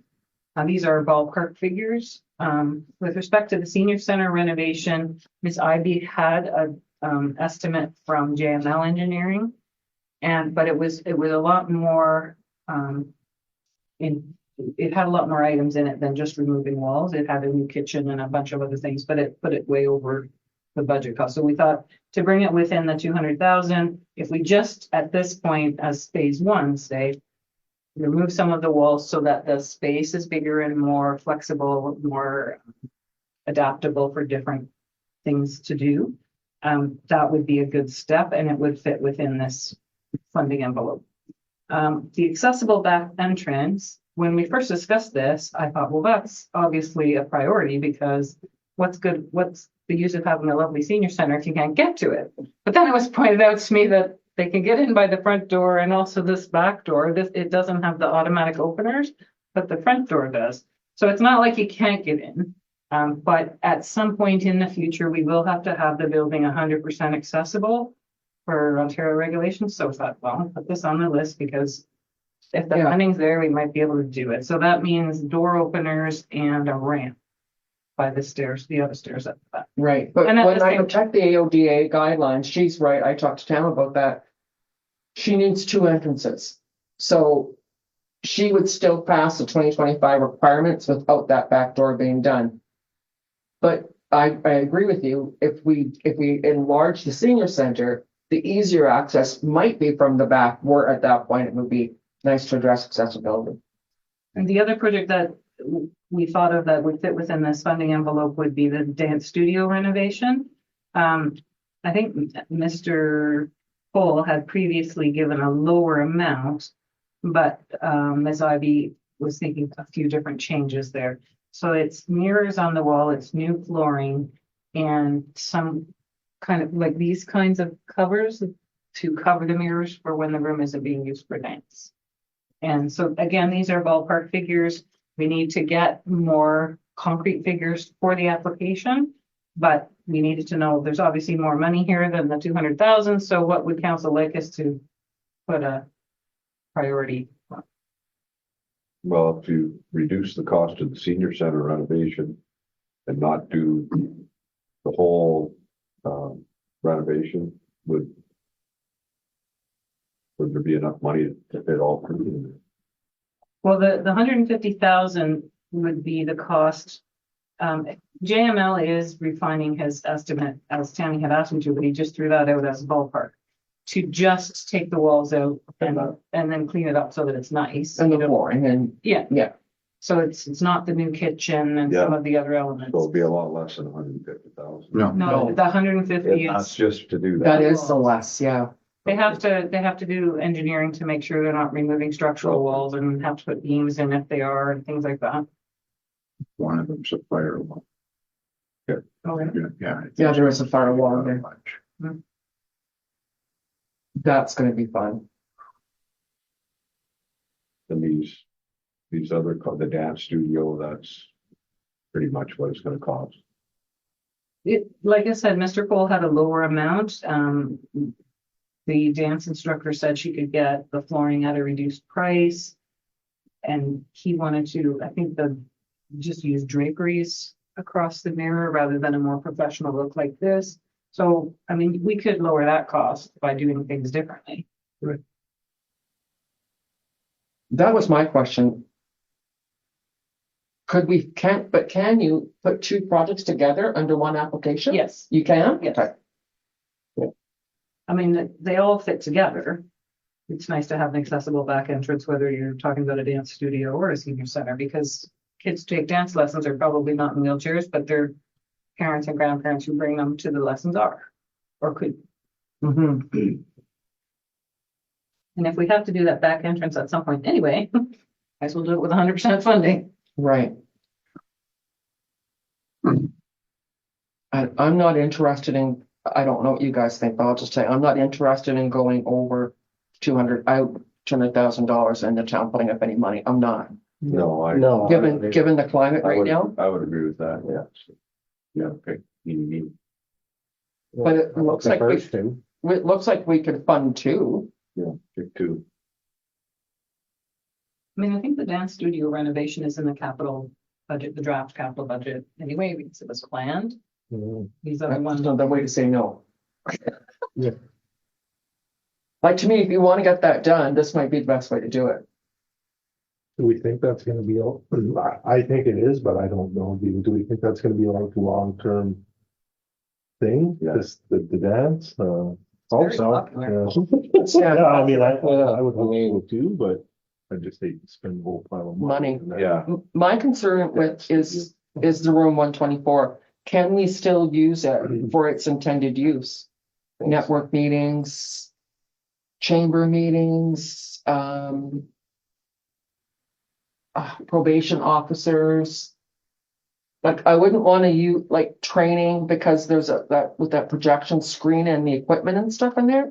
Like, I as long as that room wasn't going to be just assigned for a dance studio, if it is, I'm gonna have an issue with that, because I did a walk around with a set of master keys and looked at every other room in here. There's no other place to put a meeting room.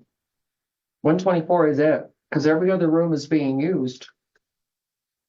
So as long as the money if we're gonna put money into that, I just don't want that room to be assigned as the dance studio. I don't think that's ever the intention. yeah. Okay, I don't know, I there's, wouldn't want to lose that office, is all I'm saying. I wouldn't agree with. And I don't think the dance instructor would say that's what she wants. Okay. I think she's all about sharing it. Yeah, okay. No, I'm fine with it. I just, that would be my concern. Once we made those Yeah, renovations, that's what it would be. I see your point, the longevity of it, but at this point, you don't know. I don't know. I don't. She's got a permanent job, bought a house in Terrace Bay. I don't see it ending. No, No. and it's, And it's only getting more popular. Yeah. Seems to be well attended and. it's a nice athletic ability for kids without a lot of money outlaid by the parents. Yeah. Like, obviously, you have to get all the Sure. equipment, and this is fairly. I haven't heard one bad thing. No, And it's all positive that you have this program in our area. So and nobody could phone her easier than me, and I meant to call her, but she wasn't feeling that great last night. But I'd like to call her, and I just have a question is, why not use the gym? I think because she ideally wants mirrors up, right? Okay, That's the ultimate goal, to have mirrors and make it like how she was taught dance, and that like every studio in Thunder Bay has has mirrors. mirrors. Like when my daughter went there for dance, there's mirrors. Right. up. Just like a prerequisite, it seems, for Does that, teaching dance. does that create another problem though, having beers on the walls? Well, that's why they would put the coverings. There is a cover. Covering, These guys. that's what she was talking about, to cover them when there's a meeting or whatever. Right. And we can't put mirrors up in the gym. Well, I could wheel them in and out, but that seems like a real. No, we put them up, if we install them permanently and put Oh. curtains over them. No, you got floor hockey and basketball. I just asking, you Yeah. know. You can have meetings in the gym too, you know. We could, we Could could, be a meeting. but it's gonna cost me less to put the heat on in room 124 than all in Yeah, I there. know, but you just heat the stage. Things will Winchester Institute. Keep the stage, yeah. I like the first two options. Do you think these are good candidates for this? Yes. Yeah. Kim thought all three were Okay. Is this a, good fits with the program. is this a yearly thing? Fund? OTF fund? Yeah. Yes. So we could always look at the senior center as a standalone The project. other thing you could maybe do is like 60 and 50 is a lot less than 200. We could maybe get some engineering done for the senior center to make sure that we know how to deal with a firewall and other things Yeah. like that. That's a good idea. That you're ready for. Yeah. You're 100%, yeah, so it's on the shelf, you're ready to go. The other thing I mentioned to Tammy today too was, would and you guys are, oh my God, the girls' change room up at the arena. Would it not fit in there, like Mhm. to, like, they've been after us for 2-3 years now, and To clear out that storage room and make it a girls' yeah, change room. I'm not getting too fancy with it. No, Not getting too fancy with it, like I've already been asking about, sea Sea-cans, yeah. You know what it's saying? Yeah. I'm already asking about sea cans to get that room cleaned out and. But I mean, if we can. Oh, put I benches- see what put you're ben- thinking. Get that ready too. So if we did the dance studio renovations and that number changed a little bit and dropped a little bit. Did the accessible back entrance, do the engineering study for the senior center. Would that leave us enough money to purchase the sea cans and do the renovations to that room to make it a girls' change room? Could we do 4 projects? I don't know how many sea cans you want. When we purchased sea cans in leaving for the fire department to store things in, it was $4,000. For the kind that had like a walk-in door. How many sea can was that? One or? One, but it was pretty big. That was 40, probably 40. How much is the 20? Then we had a mural painted on the side of it, so it wasn't something to be. What's a 20-footer? It differs, you can, Kyle was deliver two 20-footers for under 10, I think it was. But you're not wrong. That would solve that issue. We'd have a girls' change room at that arena at the same time. Yeah. And not sports, Oh, yeah, yeah. because a lot of this is arts and culture, which would come dance, right? And then sports No, and Like I say, do the dance studio right. Yep. Do the back entrance, and you're gonna do that right, no problem. And do the 2 plannings for the Senior center. senior center, because I mean, they are outgrowing their space. It's amazing. 370 members The in amazing that January. group is growing, Wow. and whether you start up at the arena with that project. I don't know what the start is. Sea cans, move the stuff out of there and Paint. put benches in. I don't know. Once the stuff's out of there, you can use it, right? Yeah. Like you can at least use it. You change. Yeah, you just put it, Yeah. Some benches and. like, I mean, I That's haven't, not a bad idea. I haven't heard anything this year about it or anything. I don't know if anybody else has. Yeah. We will. Yeah, but I don't think there's been much up there as far as minor hockey yet this year, eh? Yeah, no, it's Maybe a couple at the start of the year, but. so. But I mean, there's nothing wrong with whether you got complaints this year. or No, not. that's right. There's nothing wrong with getting it ready. And we committed to that last year. We talked about that. It's the right thing to do. That's been an ongoing issue for a number of years. The Yeah. lack of And it expertise. is everywhere you go. There's only a few, Yeah, like these arenas were all built years and years ago. Yeah. There was 14 rooms and that was it. I like it. So move with them to the first 2. So what is in that room now? Like, are we sure? Storage. Yeah, but it's stuff that can go without heat Yeah, in a sea can? Yeah. So two sea Chairs, cans? chairs and stuff, 2 20-footers. and that's the room that was a youth room for. At one time. years. Yeah. And then we ran out of space. Yeah. Yeah. Thought, well, we ran out of space to put stuff. Yeah. And I'll bet you. If we're just doing engineering plans for the, now, are you okay with the senior center? Just doing the engineering plans? Maybe it's a standalone project next year. Is that what Yeah, you're well, thinking? that's what I'm thinking. If it comes up.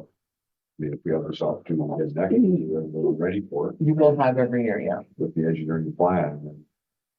Hit the ground running next year. The trouble with starting it without the plan is that you start and then you get a hiccup Yeah, and then you go, oh, now it's gonna cost more. Yeah. Yeah. So now we can actually pay for a study and get it done right. Well, I think so, but Okay. I mean, Tammy, it's too bad Miss Ivy isn't here because she's been dealing with JML. And I'm not 100% sure exactly what he's already done. Well, if you could fit the study, project 1, project 2, and add the girls' change room, I think that'd be a really good use of money. Especially since it's you know? Do you run into health and safety concerns when we start asking people to store stuff in sea cans and stuff? And maybe not, but it just, like, is there? Good question. Well, you have to store it properly, like you're not Mhm. gonna make people climb up on piles of chairs to get something off the top. Oh, no, for sure, but I mean, things get a little more expensive. You have to start putting lights in the sea can so people can see and all that other jazz, right? Like, I don't know, maybe there's stuff in there.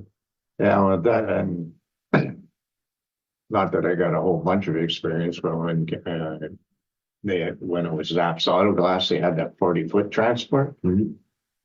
And nobody's walking 40 feet to Oh, to get this, no, to no. get that all the time. So, I mean, that's if you get a 40-footer, you gotta get your man doors and probably sliding doors. Right. Cause nobody's going to the back of that 40-foot. No. So that's why I say get 20-foot trailers. 'Cause Ah. you'll use it. Get 220s and you'll use them. And actually they'll be more light, cause you know what I mean? Yeah. Is there Right. space for them? Where did he want to put them? I got 2 trains of thought on that. The guys up at the wreck probably got 3. But you'd either put them at the back where the bear traps are. Or their story. Where the bear traps are stored, Yeah. or you would put them in between the 2 buildings with the doors facing the sidewalk. So when you do get something out of the sea can, you can roll it whichever way you want. To either building. Yeah. Or you can face them onto the pavement where same idea. At the back, it would be grass. The back would be Yeah. gravel. Oh, gravel. Mm-hmm. So. Yeah, there's, Are we all in agreement? That sounds pretty good. We can get. Sure. Mhm. Well, well, we can- and, the sea cans, I mean, you get picky now, get the same color Mark got, it's the same color as Serena. Huh, I never even thought of that. Well, of course. Oh my. Good point. Anyway, okay. Anyways. Thank you. Roll with that. She's got until March 6th to put the application in, so we got a little bit of time to get better pricing and make sure we can get an engineering study, get everything in at 200,000. And sounds like, I don't know all the rules about the OTF, but it sounds like the ladies' change room would fit. Yeah, I think it would. I'm sure it would. I've done enough of those OTFs. And that's. Once they put it together, yeah. Okay. The Schreiber Public Library Board meeting, December. Questions? Concern? Do you have any questions? I'm still into why do we have all these pages? Because I think they just, this is what we get when we get done our meeting, so I think she types out the minutes and then sends you guys everything, so you know what's going on. Well, last time I pulled out the stuff that was past due, but this stuff is all stuff that's coming Yeah, up, it's coming so. up. I left, I mean, we've that's the since stuff had that a was coming up in there. too. So you just had a January meeting, didn't you? Yeah. Anything new Oh, I discussed? mean, I could discuss that at the January minutes, but am I gonna discuss that? No, that's in January answer. 1, so we'll, This is look at that. not an event. The, St. Patrick's Day. the year end is done. They were under budget with a couple things. They didn't spend all the stuff on books or whatever. And then I mentioned, you asked about the strategic plan the last time, so I brought that up at the January meeting. How we're engaging in the strategic plan process. So It's in the minutes again. so Okay. maybe pump the brakes as a library level and see where we're going with that, so it'll align closer, and they like that idea, and they're just emphasize, make sure the library's in our strategic plan, which I said, well, obviously. Yeah. I think they have been left out before, I'm not sure. But we won't let that happen now. Oh, exactly. That's about it. That was my question. See, you Oh, already knew. I read your mind. Scary place. I'm gonna have to say that because you're being. Normally, yeah, they get a guy named Steve Cross to help them with their strategic plan. So I think they're gonna hold off on doing that and see Yeah. what happens with us. Because their plan should be part of our plan. 100%. Absolutely. It should be very Yeah. closely related. Yeah. And they all agree with that.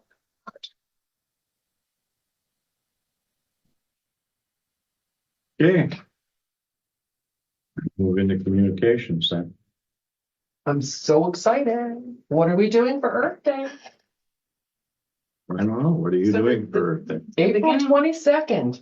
Beginning few pages was the correspondence that came through, and then I went on, clicked on the thing that said, Right. find out what to do for municipalities, and that's the last of it. I know. Ideas. There's lots of ideas. Anti-waste at home food preservation. Anti-waste for people who don't want to put out garbage bags. Maybe the seniors could take that on. There's a couple of conferences in here about eco-friendly, and I know with the library and your Little Sprouts garden. Do you want to hear any more ideas? It's like, Do we, I was reading this going, oh my God, there's so much we could do. do we have an organized cleanup day? I know, We do not. we do not. That's a wonderful idea. I used to have a CP Yeah, we Yeah. used to do with CP. Back in the day, have a in the bunch schools of- and- The schools, I think, used to go out. We go out and terrace, and like terrace, we do that. Yeah, We'll just go like around the neighborhood and whatever, pick up stuff on birthday and whatever. Usually when the snow melts. It'd be nice So to it's not get, always on it. oh, well, yeah, it'd be nice to get everybody out. Right here, It's like it's a mix. we're gonna go back to that, we're gonna have to organize it with theirs being line too, because of the landfill. I would Yes. think. yes. Yeah. But I love the attachments. I was reading that, I thought I had just all these different ideas. Well, especially now that we're getting into recycling. I mean, April, May, June, July, 3 months after Earth Day. We're gonna announce our recycling, or hopefully our provincial recycling program is gonna take over. It might be a good time to introduce recycling and do an education public session that people can come to on that. I mean, the timing's good. I think the recycling is gonna have to get a jump on it here shortly. Yeah, but what a better time, right? I don't know about planting trees. I mean, Cascal would probably be interested in doing a hike. I mean, so, So, yeah, visit a hiking trail in their area with a biologist. Yeah. And find one who can explain the characteristics of the forest. That'd be great. You know, I bet you could do something with the First Nation too. They do all that nature learning and have somebody come and identify the plants that were medicinal, and Yeah, that's a good idea. they'd probably really welcome that. Yeah. Great idea. so what should we do then moving forward? What do we do, Rosalie? Do we say, let's get a group of people together, like admin and some counselors, or just admin? Like how should we move forward to actually making some ideas and plans about Earth Day? Well, if you want to do a litter cleanup, I think your beautification committee might be somewhere to start with some ideas, but beautification is more like flower plants and things, but litter pickup is part of it too, right? The Thunder Bay one calls it clean, green, and beautiful.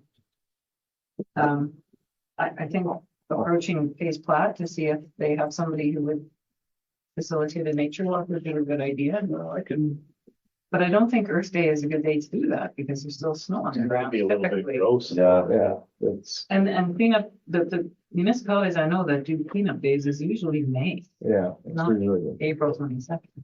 So if you want to do something on Earth Day, it's probably more of a. it might be green here by April. yeah, This year, Don't you remember last year when it had a big dump of snow every Wednesday?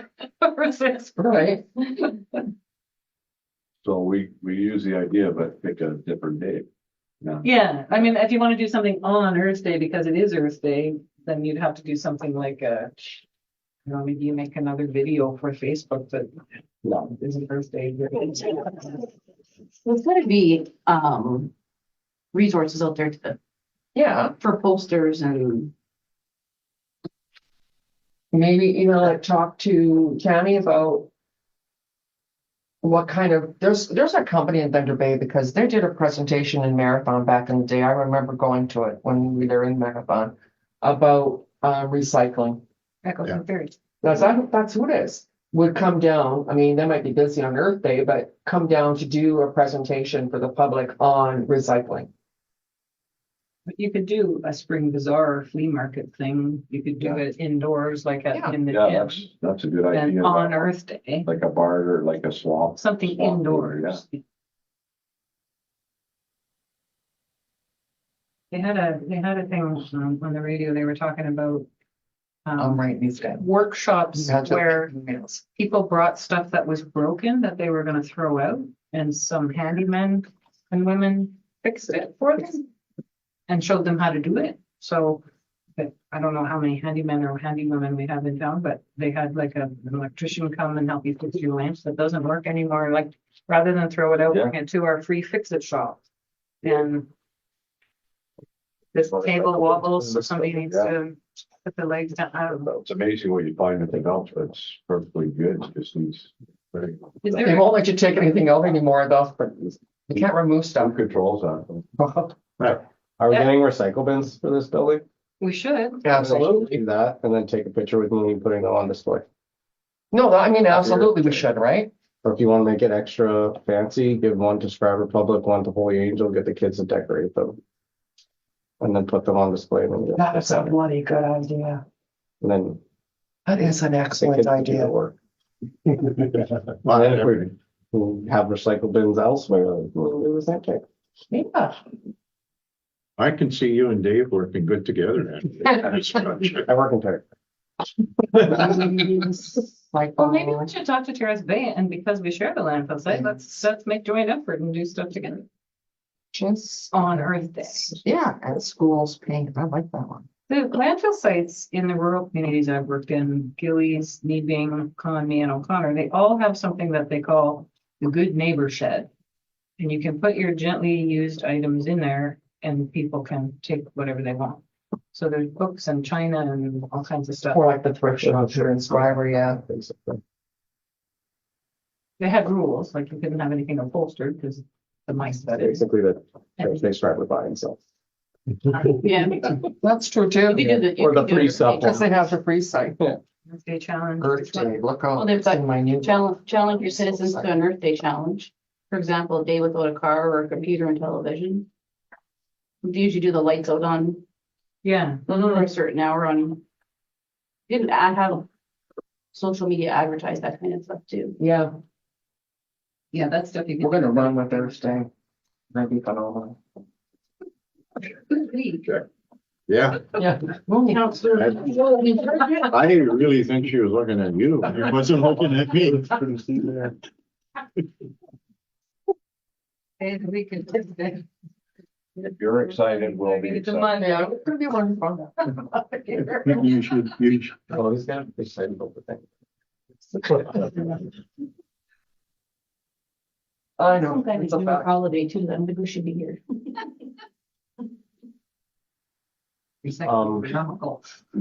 Are we moving on? Yeah. Yeah. Numbers 3, Number 3. unless you want to touch on 2. Well, too, I just, so I don't know who else, but there is a survey you could take to give them some input to the RED program. I don't know if you have or not, but When I spoke to Ms. Darterwell, she said one of the problems with the RED program is that it's an extremely complex application form for very little money. yes, it is. So I said, well, if that's how you feel, then that's the feedback that these people need. Yeah, yeah. This one's good. It's 50%, right? The last one was 30. Yeah. That we did that murals. Yeah. Yeah, that was 73. Mhm. So number 3, are we normally a member? Well, they just restarted last Yeah, year and the memberships were half price, so we joined. Okay, and then in the past, before they restarted? Well, We have been in COVID- we have been in the past, not consistently, but No, no, during COVID, we weren't really doing even running memberships Okay. at the time. Right. and something, Well, Ken Cook from the Economic Development Committee has been attending the Aquasabin Chamber meetings. But he's always pointed out to us at economic development meetings that there's no Schreiber businesses Uh, that belong to the chamber. But if you see their plans about some of their membership drives. I don't know, Jim. Cause he was almost thinking, should I continue going? I think someone from the Economic Development Committee should go because you kind of keep in touch with what businesses want. But what is it? Municipalities, $285 if we're going to, we got a half price last year. Then why does Schreiber not want to participate? For several reasons, I think. What the businesses use that? Yeah. Probably have to ask them individually. Mhm. Well, yeah, We've talked about it at economic development meetings, but. I mean, I guess they're never, ever gonna join if we don't. yeah.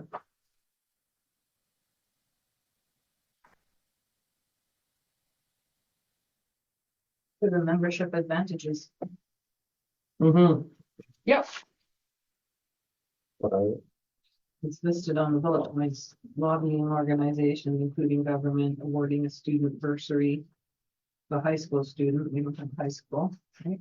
It's in you Terrace know, Bay. we give a bursary to the high school though every year. Mhm. Offer a group health and dental plan for members.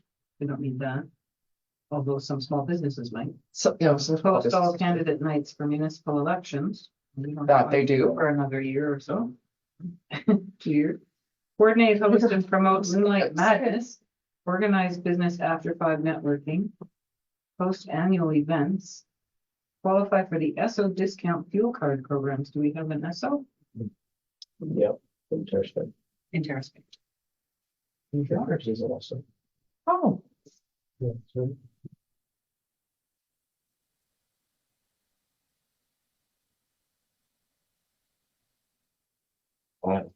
They said that their annual Moonlight Madness event in Terrace Bay and Schreiber were both successful. the one Schreiber was, I went up to both actually, because they're territory one week and Schreiber the next. Doing a curling. But most of the stuff was home business based and we hosted it here in the gym. This is Suds and Dogs How golf much? thing. Yeah, it's Gulfstream. It was busy that night, like when I came over, holy moly, it was packed.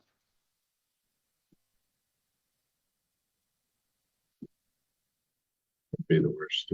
I'm for it for $285.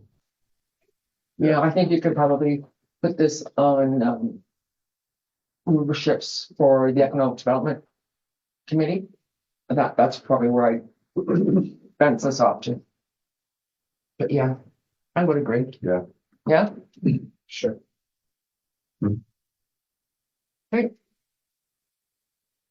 Next, we have a letter from Mr. Gionne from the Discovery Center.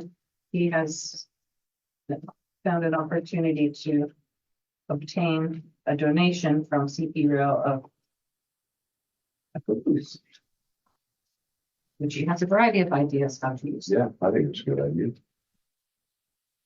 You can put it, How do we physically get the roots?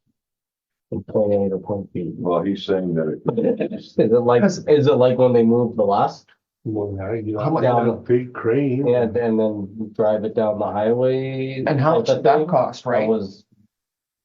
So CP paying for that, and is that part of the donation? maybe that's something that That's, I would, CPKC would help with. It says, as for getting it to the site, I'm sure our local contractors could load it and bring it to the museum property on a flat deck. But who's paying for that? He's talking about Valentino, like say, if he can get Valentino, just using Valentino as an example. On one A flat deck They that would fit carries on some. those? Well, would you move it over to the museum before it was fixed? Yeah. Like, I Probably feel like if, Probably not. if we could put it on the flat deck, we would have did that when we moved the other stuff. Or the That other, probably would have been way cheaper than what we did. It was expensive. I remember that people going, I think it was quite the process, like they basically closed the one direction on the highway. to drive it down the highway and bring it around. There's people that do have floats with rails on them where you could back up and push the caboose on, tie it down, but I don't know. I don't know. I mean, it's, Anything to do with floating is. yeah, It's big bucks.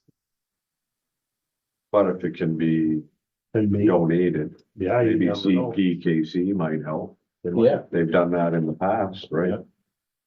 With, they delivered, like a boost to Rossport years ago.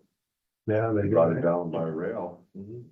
and then provided the services to Point, move it. point being, the cabooses are a lot lighter than you, Mhm. and they're a lot lighter. Are they? Like, I don't know, honestly. They're a lot lighter than, Okay. the He weight. says 5,000 The to trucks 6,000. themselves are not. Yeah, the average weight of caboose, he's saying is 5,000, 6,000. It's more than that. I mean, that may be that weight or without the running gear, but the running gear is like a caboose as it sits on the rail probably weighs 30 tons, so.